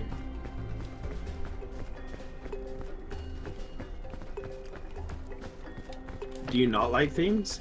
I think they're alright. I don't mind them. But it really depends where you're going in this party. Right. Okay. Yeah. I mean, now we're going into the activity versus party. I prefer the activity. I don't like party because it's just loud music and you cannot hear your friends. Yeah, that's true. Oh, the problem with what I find with party is most of the time with party, even when there's new people, they stick in their own group when it's a party. Yeah. I think like if there's new people, there needs to be an icebreaker.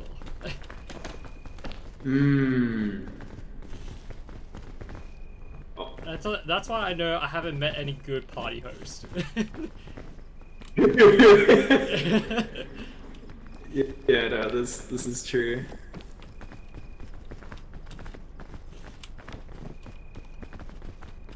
Yeah, you're right, Draker, that's a little sus. What's a little sus? Oh, this person on my...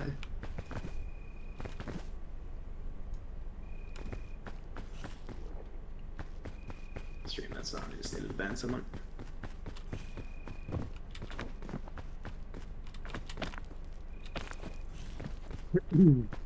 Yeah, man. I see. This is partly why I want to move back into the city, because I'm living with my parents at the moment, and I have done for like 95% of my life. So, yeah, not many parties organized or invited to, unfortunately.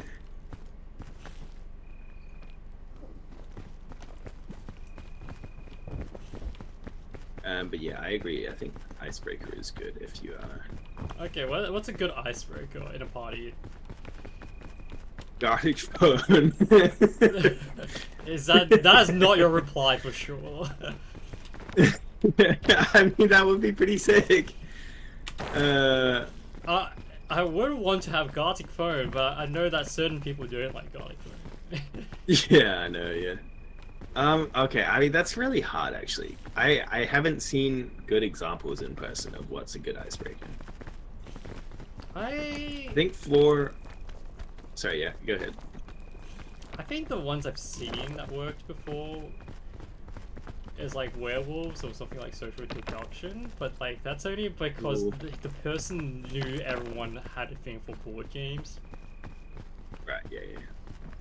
I don't think I'd like to play werewolf specifically with a new group. Well, not a new group, but like, yeah, a half knowing each other group. I mean, Uno always works. Yeah, I guess so, but like you... So I would like something that gives a little personality to people, but it's also not a high barrier of entry to... It's kind of like what we were talking about that time with... Was it Jackbox? We were I think we're just talking about friend slot games last time. Maybe. Because said any card game with some kind of dark or weird humor works somewhat well. True, actually, Cards Against Humanity. No, Probably no, would screw be a- Cards Against Humanity. That game deserves Why? to be in the bucket. Oh, okay. Whoa, drama. Yeah, I see you've had some bad experiences with Cards Against Humanity. No, Cards Against Humanity, it's not determining your own humor, it's determining how crappy you're being everyone else's. Yeah, that's the thing, though. You get to understand. No, some you people's understand humors nothing, to be honest. Why? It's almost like, okay, taking a day to watch a movie and then you don't talk throughout the whole day. That's Cards Against Nah, I disagree. Completely different. Oh, I'm a funny person, like Cards Against Humanity. Frickin', it's like Rick and Morty. Oh, you must have a 300 plus IQ. Oh fuck, that is not required. I think that was Simon. I think so too.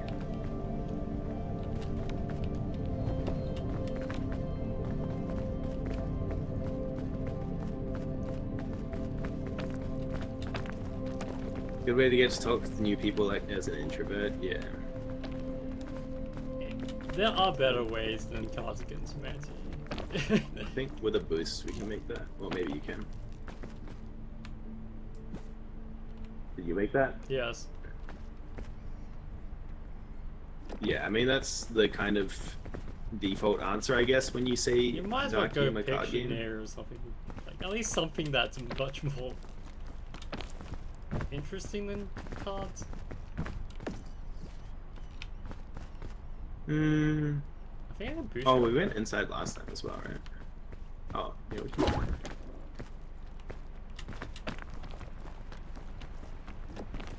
The thing is, there's different versions of cards as well. Like, if it's just more interesting, like the first time I played cards was really interesting.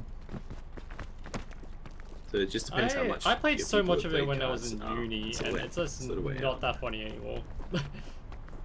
Okay, that just means you played it too much, and it was probably a great icebreaker for you when you initially No, it was a played terrible it. icebreaker. Yeah,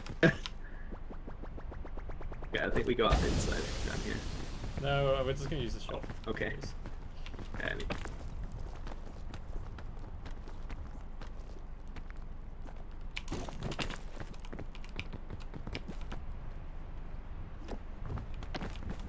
Oops. Those black cards.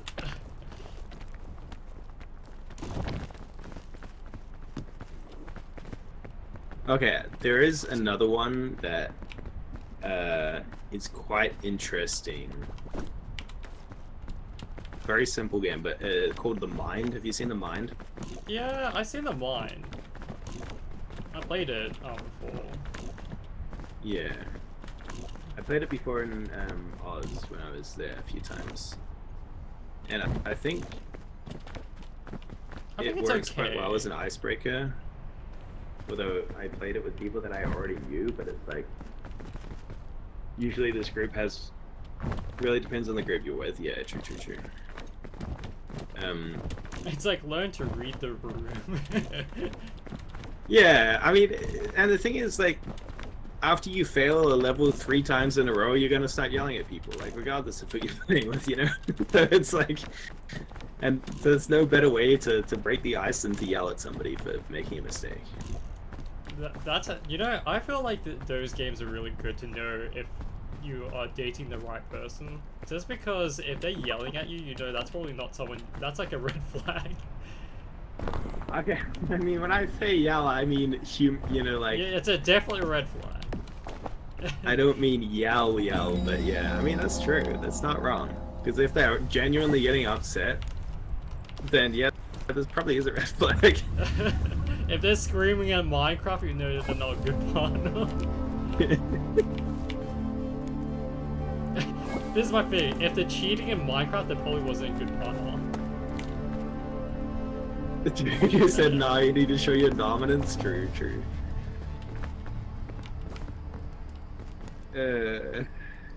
Yeah.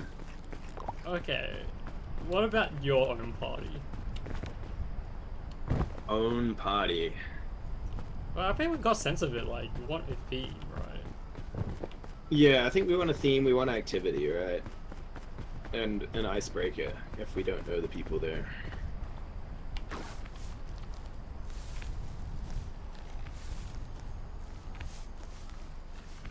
Oh, okay, wait.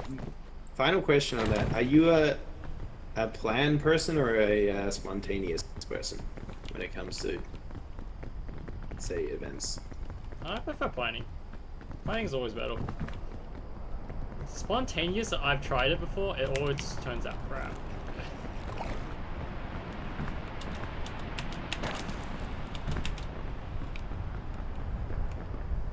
Wait, are these still the same? Oh, they are still the same effects. That makes sense. Yeah, I tend to be a spontaneous person, but I know a lot of people who aren't, and it doesn't work very well because they're like, "So what are we doing? What's the plans? Where are we going? What like, why do you not have this shit sorted?" And I'm just like, "Well, when I've tried to plan things before, nobody ever follows my plan." And like, Well, shit okay, just the real goes question down is, when anyway. is too late?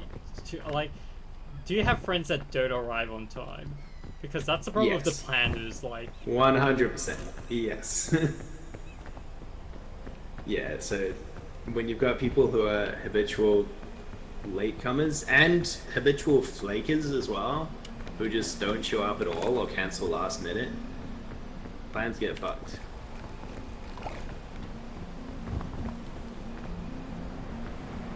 So, yeah, I don't know. I also prefer it when things are planned, but...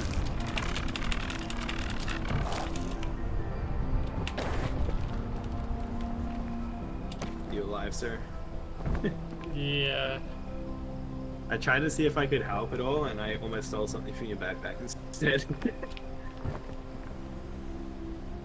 the wind didn't I can't help. remember which. Yeah. I can't remember which way I went up when I did come up. Did I go all the way up to the right? I think I might have done that. Good middle ground works best. Yeah, I mean that's true. If you can have ideas at least, as long as there's nothing that needs to be booked in advance. Okay, do you prefer having your party outside your own? Do you prefer a house party or like event planned one? Like a. I like both. I mean, obviously, if you're gonna do an activity, you want to go outside and do it somewhere. Well, assuming that activity isn't just like board games or something. Oh no, Oh, this is I the remember mushroom ground, this. that's I think. Wait, did I go all the way left then? How did I dodge the cloud? I think I did go all the way left. Like a rough plan with time for changes. Yeah. Hey, compare. Oh. I guess it also depends on the country though. Oh.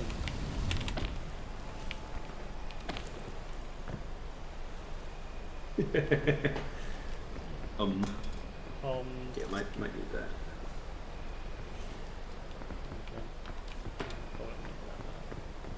Oh, HP. I will need some of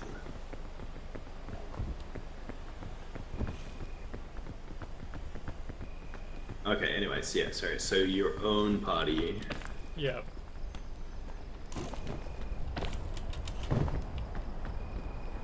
Is it? Yeah. I prefer. Obviously. I if I be doing something, like, I think I wouldn't mind doing escape or party. Yeah.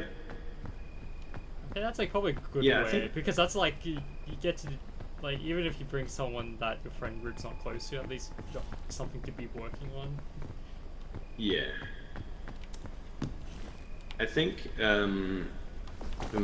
if I'm doing my own party, it's actually really short what my ideal birthday plan is. It's like go somewhere activity, e.g. escape room, and then into dinner somewhere that I want to go, and then into a quiet like home few drinks kind of thing for people who still want to hang around. Would you want to do a, like, have you ever had a friend that want to do a multi-day party? No, I have not. We actually did do it once in Brisbane, but it wasn't like a party for any reason. It was just when we were visiting. And people were like, "Oh, let's drink. Oh, let's drink again." And I was like, "I'm not drinking a second day." And they drunk half the drink, blamed me for putting too much because I was mixing the drinks. They were like, "Oh, you mixed it too strong," and then they were like sick and didn't drink anymore.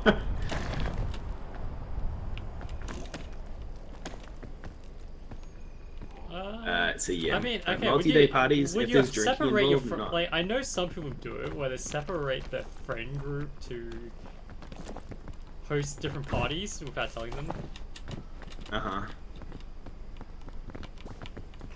so that they don't know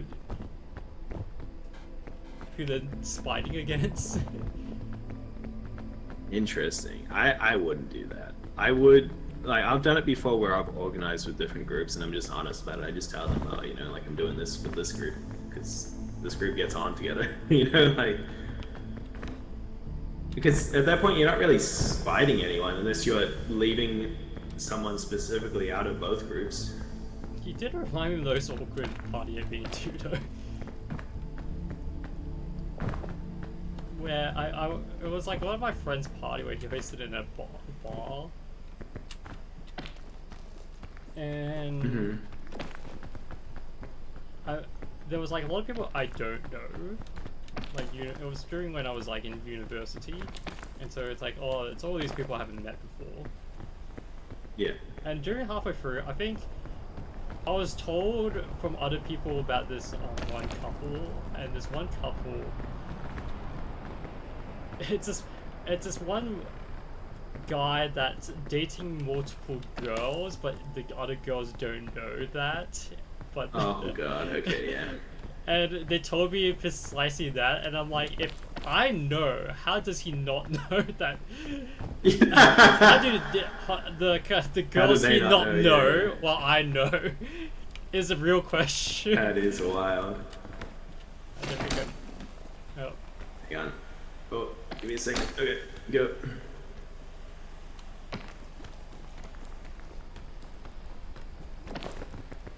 It's like one of It's those a moments value where you of ask bowling yourself, escape, it's like, if yeah. I know, how do they not know? Like, the girl should at least Yeah, know yeah, that the yeah. guy is, like, two-timing them. That would be Because great. I don't know mean, how I people managed just- to get that knowledge. In a party, Yeah, but it's I like don't so even many know other the, people like, I around don't you even know must the know. couple. This is milk, by the way, the invulnerability, the yellow one, if you want one. Hmm? Yeah. That yellow one's the invulnerability one. Oh, yeah. Yeah, that is kind of crazy. So many other people must know. It's one of, okay, so that begs the question: would you tell? You know, I if was your so friend tempted, but, like, I was like, this is a friend's party, and I don't think they want me to ruin it. Yeah.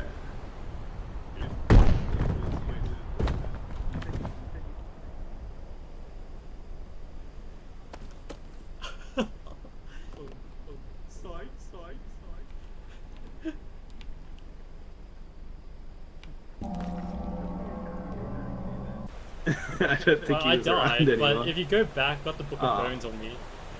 Oh, you got the Book of Bones. Wait, what about your immortal route that I gave you? Okay. It wasn't immortal. It wasn't. It wasn't. Well. Get the medicinal root.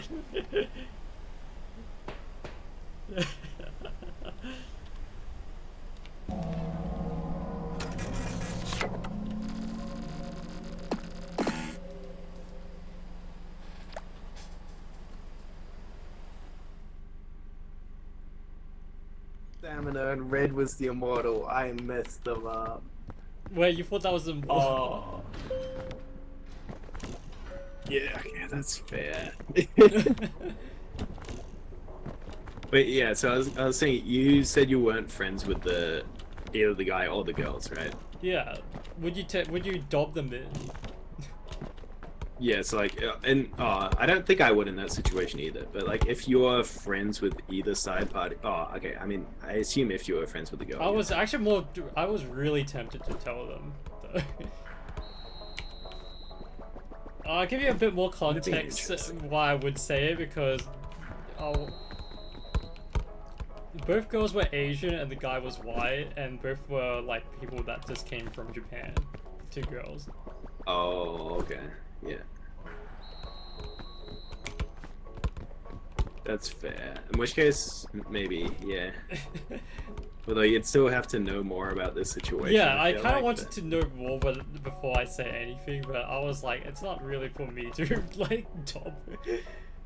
Yeah. But I feel like someone should really dob. I think they should. And the thing is, I mean, okay, it's hard for the girls if they came from another country because they might not have friends here yet, but Yeah, but we're it's like- assuming if you heard about it, then most people who know the guy know. So it's like, shouldn't one of those people say, or at least talk to him about it? I don't think so. Because that's what I'll be doing. I'll be like, yo, what the fuck are you doing? Like, you know, Well, I'm like, not friends with the guy it's either. a- It's like I wouldn't go like, oh, yeah, I know you said you weren't friends, but in the instance, let's pretend that you were friends with the guy, like. I'd be Would you like, just let man, him what the be heck are doing you this out doing? Yeah, exactly, right? It's like, why has nobody said anything to him? That's crazy. No one said anything.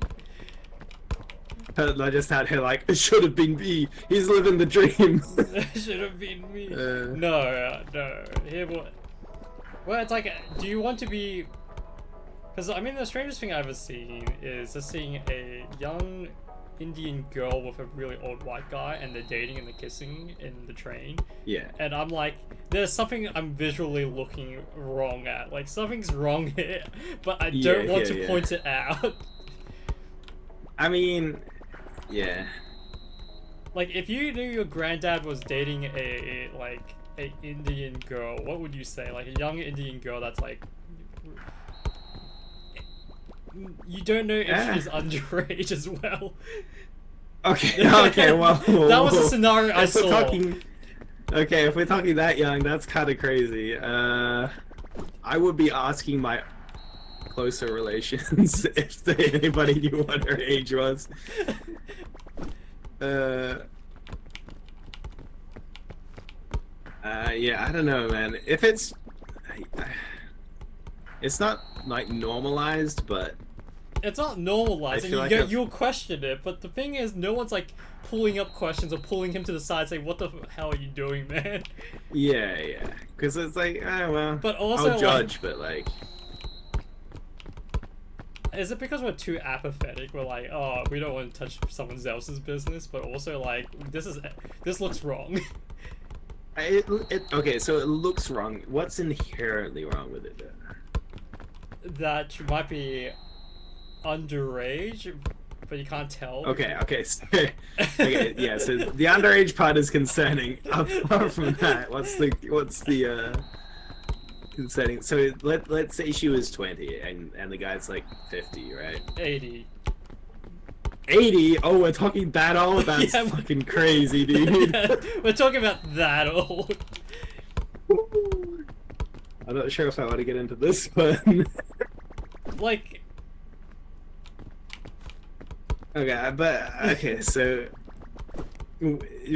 basically we've what got is a sugar acceptance? daddy Like, is it, situation if she here, was right? 50, would you say the same thing? It's like, you probably wouldn't when the girl's 50. If she was 50 and it's 80, no, it's like, well, it's fine. Yeah, but if it's Honestly. like 20 with an 80-year-old, you're looking at Hugh Hefner at that point.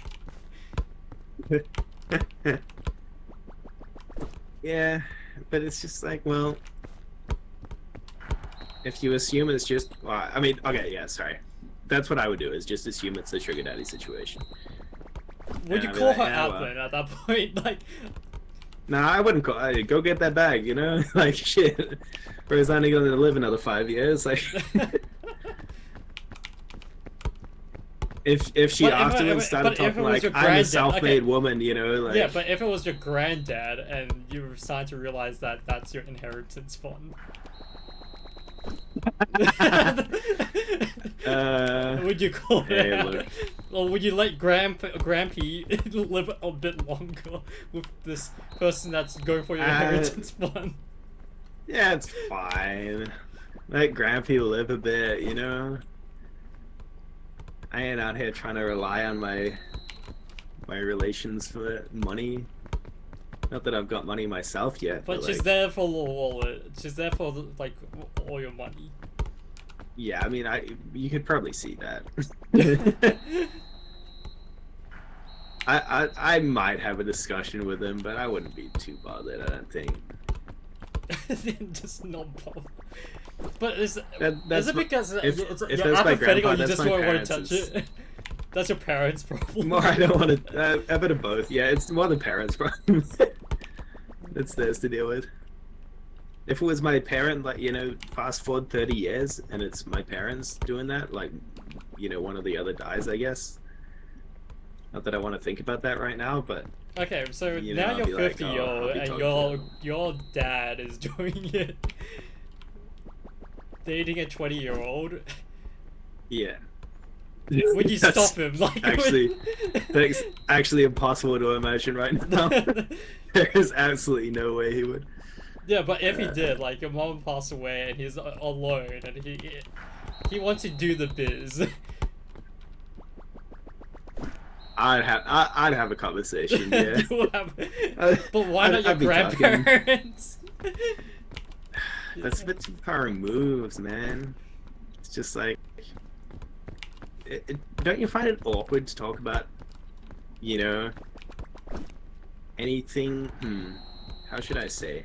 It's like too big of an age gap to be talking about, like, seriously about romance. Okay, well, okay. How about this scenario? If you're like your dad is cheating on your mom, would you adopt the dad in? Oh shit. Oh. Ugh. That's a really hard fucking question, man. Or would you just like sit there and just like, dad can sort it out. That's his own problem. I have no qualms in this fight. I'd hit the Korean solution, which is to go and pay the mistress off. You pay the miss, but she's there for the money. Exactly, so pay her off. To leave your life. It's like you're paying for a problem to leave. Come yeah, I mean, I back. don't have money for that. So honestly, I probably would. I probably would adopt him in. Partly because, like, I would immediately dub. I would be like, yeah, that's not cool, Dad. It's like shit's gonna blow up anyway later on, and you're gonna get like, if it. Do you ever wonder, like, It's- with like people becoming e-celebrities that their children might e-dub them? Right, Google Doc on them. Yeah, I do wonder what the next gen is gonna be like. Because now you can like you can Reacting cancel to- your parents. You could not do that when you were young. Yeah. It's gonna be a very interesting Because if you think like environment. like celebrities are bad parents. Like I would say like someone like Jackie Chan was not a great father figure to his own kids, according to a lot of other Yeah. people. Or Steve Jobs and his daughter. Uh-huh. Like they were crappy people to their like own children. It's like in our cultural like zikes. if they came out trying to trying to cancel their parents, it's gonna be a very different dynamic. Yeah. It's like, oh, I'll threaten to ground you. It's like, Yeah, oh, they I'm trying to gotta do ground you, homework, and the and it's kid's like, like, I'm gonna cancel you on Twitter. Yeah. X. That's gonna be crazy. It's like, oh, you're cheating on my mom. I'm not going to dob you into mom, but I'm going to cancel you on Twitter. Yeah. The ultimate revenge.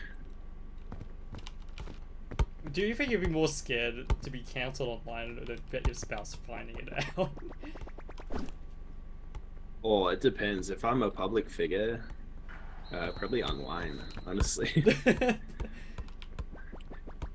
Although, honestly, by the time your wife finds out anyway, she's probably gonna turn it into a huge scandal, so it's like same. And the thing is, if you get cancelled online for it, then your wife will find out, so it's kind of double. Kind of ends in the same result. Yeah. You're stuffed no matter what. Kind of screwed. At the end of the day, kids, don't cheat. Don't cheat. Just don't do it. Speaking of there are some celebrities, celebrities that cheat,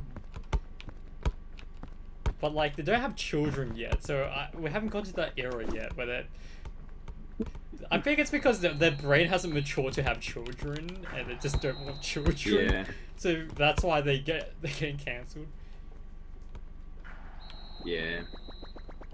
Peter Stark. Yeah, exactly. Look, if you find yourself in a situation where the thought even crosses your mind to cheat, your relationship probably should already be over.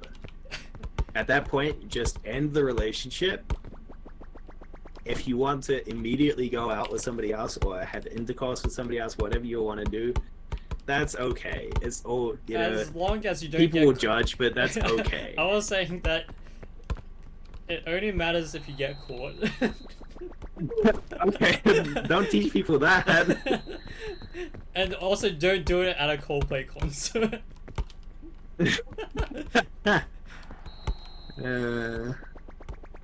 Can this be the last subject of tonight? Is how do you get caught at a Coldplay concert? I mean, people were saying that they only got caught because they reacted the way they did. If they didn't have panic reaction, they probably would have just got away with it. Our last topic should be just okay, worst and best places to cheat in. Worst and best places. If you had to cheat, the best place gotta be the good old Google Docky, man. Shit. I thought you were gonna say hotel room, but sure, the Google Docky. That's the kind of, yeah. The best place to cheat at a chess tournament.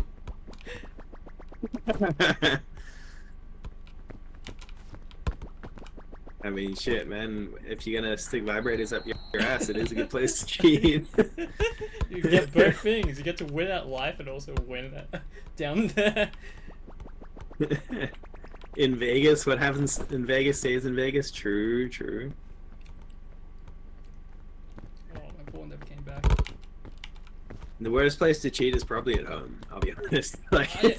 Just taking somebody else home. To be honest, I feel like a lot of people cheat at home because they feel it's safe, but then the partner's living there and they have to know. If you get found out, they're like, oh, did you do it in this bed? And it's like, oh, okay, that's awkward now. Yeah, I mean, it's not just that. It's if you do it at home, at your parents' house is crazy. That's got to be the best place. True. Parents will protect you. Okay, wait. If your son cheats, would you dob that in? No, not once. If they're having if they're having prolonged affair, if they have a prolonged affair, I would, yeah. Actually, I wouldn't. I just have a son talking to them. That's all. And then if they carry on doing it, then I do it. If they're doing it in your house, would you dob yeah. The thing is, though, if you cheat in your own house, you're gonna leave. I've seen so many clips of people finding out whether they're fake or not, but it's like, you know, nails or like underwear or like toiletry products like just left over, even things in trash cans, and it's like, well, this isn't mine, you know, it's obviously not his or hers, so it's like, well, You did remind me, like, gee. it's like my university magazine or journalist society wrote this whole article. It's like the best places to have these this intercourse in the campus, and it's like a whole list, and no one read that list. And I was like, why was this published? That's fucking great. And I think one of them was All like the guys are just like, what a homie. one of them was Yo, like, whoa, you had it the outside? soundproof rooms in the library. And then That's I why think, love hotels exist in Japan. True. I think the other one I heard, which was like the top of the car park at night. And I'm like, why would you? It's so funny because now everybody's gonna go there and like then check if somebody's having sex. And I think there was like one which is like on the basement of this tunnel that's infested with like other Ooh. stuff. Okay. Just because no one goes there because it's infested with asbestos. Yeah. The whole asbestos. I see. Yeah. But yeah, no, Japan did it right. They have the love hotels. I think from what I've heard, and I don't know how false, like fake news this is, but cheating's kind of just like a culture in Japan. I think I heard the same thing. Cheating is a... Like, I saw an interview from, like, a street interview of, like, Japanese people, and this girl's like, oh, I don't mind if my, like, partner cheats. I think it's actually good for me. Yeah. And I'm like, what? Yeah, excuse me? You say nani? Maybe it's like... Yeah, it was like, oh, your boyfriend's out with other girls right now? And she's like, yeah. And it's like, so you don't mind? I was like, nah, that's good. Maybe it's like a backhand compliment. It's like if he actually got other girls, he might be good in bed. He might get True. better at bed.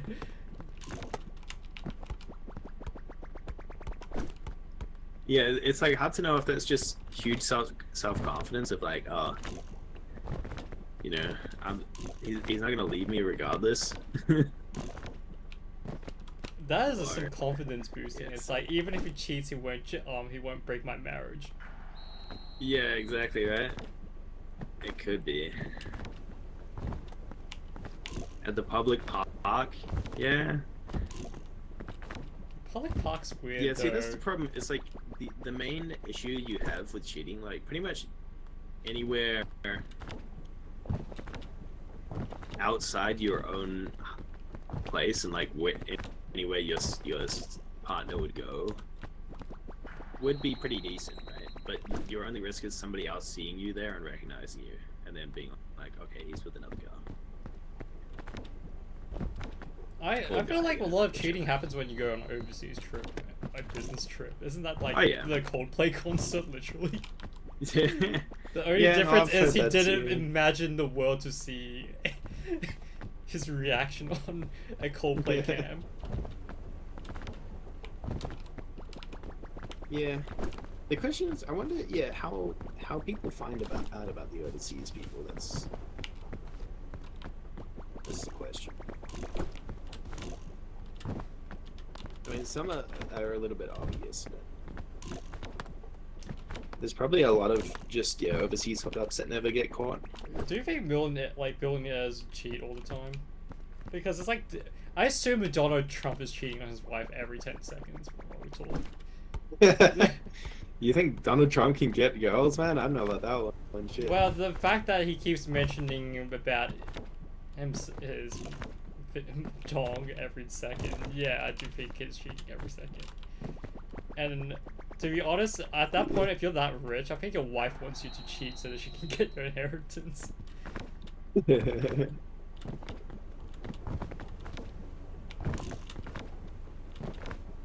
Yeah.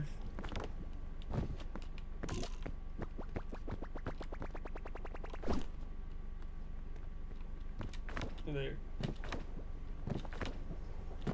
Why was this the topic change? We had this Why would wild this what talk ifs about cheating now? conversation. That was such a wild. Oh god. Well, that is end of stream. Yeah, It I was think late. that's a great place to end the podcast, guys. Let's repeat again, kids. Don't cheat. Don't do it. Don't cheat. Not Only worth cheat it. in peak. Only cheat in peak.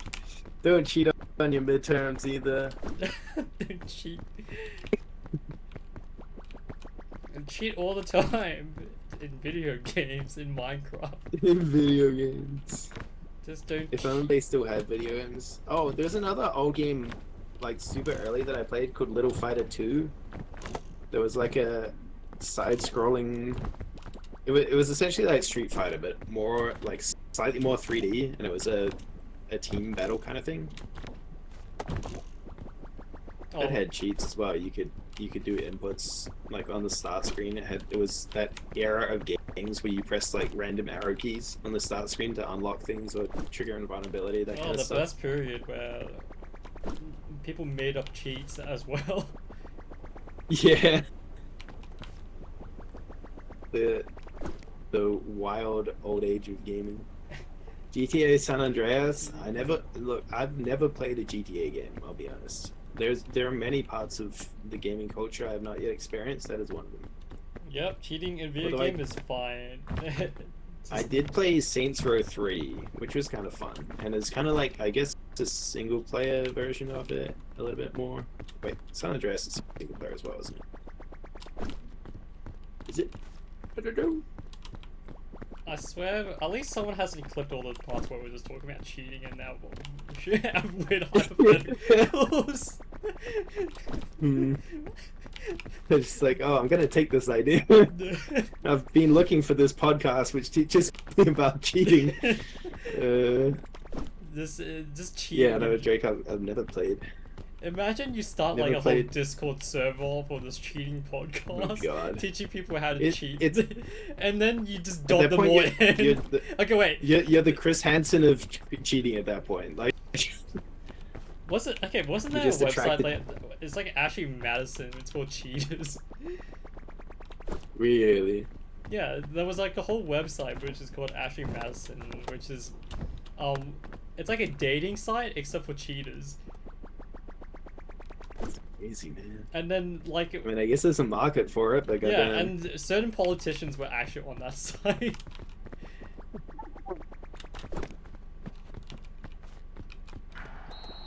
And then I guess. everything was smooth as fancy, but like then the data leak happened. Yeah. I guess I wonder if the reason politicians cheat so much and like big celebrities is just because it's really hard to, like, it's a hassle to get divorced or like break up, right? Because it's like big news. It's like I what guess, happened. yeah, It's you like, oh my kind of lose God. your the conservative vote, the ones that idealize marriage. Yeah. Here's a question So for you: it's is just how like, many instead of that hassle, I just want to. how many politicians do you know that are actually divorced? I don't know politicians, so none.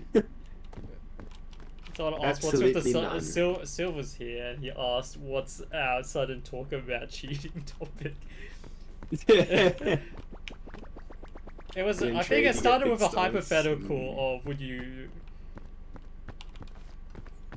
We said something like dobbing in your grandparent. It was because you talked about seeing an 80-year-old guy dating a potentially underage girl. Yeah, it was like a 80-year-old guy dating an underage girl, and I saw that on a train. And then we somehow got into cheating, which was kind of funny. 0. And then we just got talked about cheating at a chess tournament. Yeah, chest on. Yeah.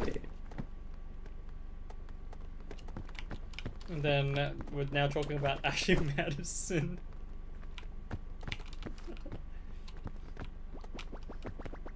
That will be the Yeah. Patreon exclusive. Patreon exclusive. Us trying out Ashley Madison. Then We're gonna gang first go on tries Hinge, out find Madison. both find girlfriends, and then go on Ashley Madison directly afterwards. Is it easier that it's easier to pick up girls on Ashley Madison than on Tinder?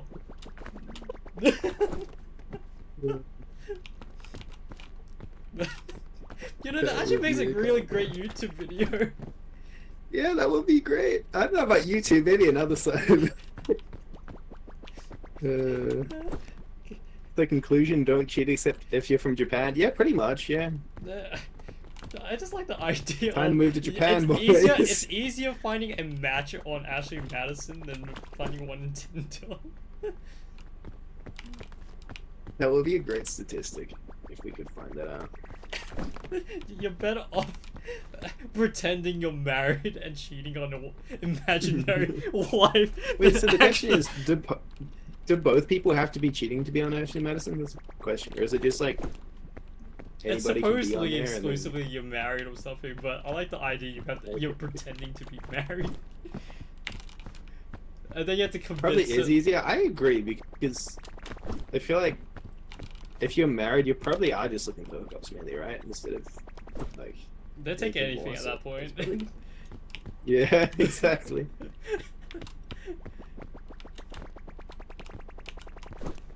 I feel like we boy. can make it as a sketch and not I'm not actually trying it. maybe.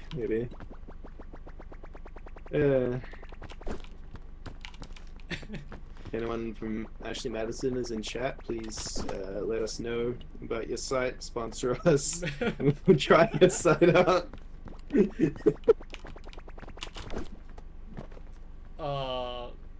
I feel like this conversation wouldn't work with other people around. Yeah, They would have maybe not. stopped it. Oh. Well, it's a perfect time to end it. We got, well, that's a pretty good stack. That's 7 stack? I think that's our highest. It's probably our highest. Tinder sucks. It always sucks. Yeah, I've been told. I haven't tried. Have you tried dating apps at all? I have. I don't think any works. I think they all are broken. The economy of dating apps is broken. Yeah, that's fair. And I feel I've been told to try Hinge. I But, yeah. Ooh, this could be a next video, next podcast. We just talk about dating. Next podcast. Yeah, Okay. Yeah. That sounds good. I think that would take a whole Actually, yeah, day. Yeah, that would. Yeah, I think so too. Actually, yeah. Let's say that. All right, guys, tune in to the next podcast if you want to hear about dating apps, dating culture, and everything. Our opinions romance on with- dating. Our- As two bachelors approaching Two their people that 30s. Okay, no, we need to bring a girl's point of view. We cannot do this dating episode without a Oh, third person, man. we can. I can try and source someone, I guess. That has peak. Ooh. That has peak. Yeah. Alternatively, we can do ours, and then we can bring a girl on another time. Make it a double episode feature. Because I feel like there's gonna be a lot to. I mean, I guess if we do the whole episode with A4 and A7, there'll be. Quite a No, I lot think of it time can stuck be a in. long episode. I feel like we can do 2 episodes on it. Yeah, maybe.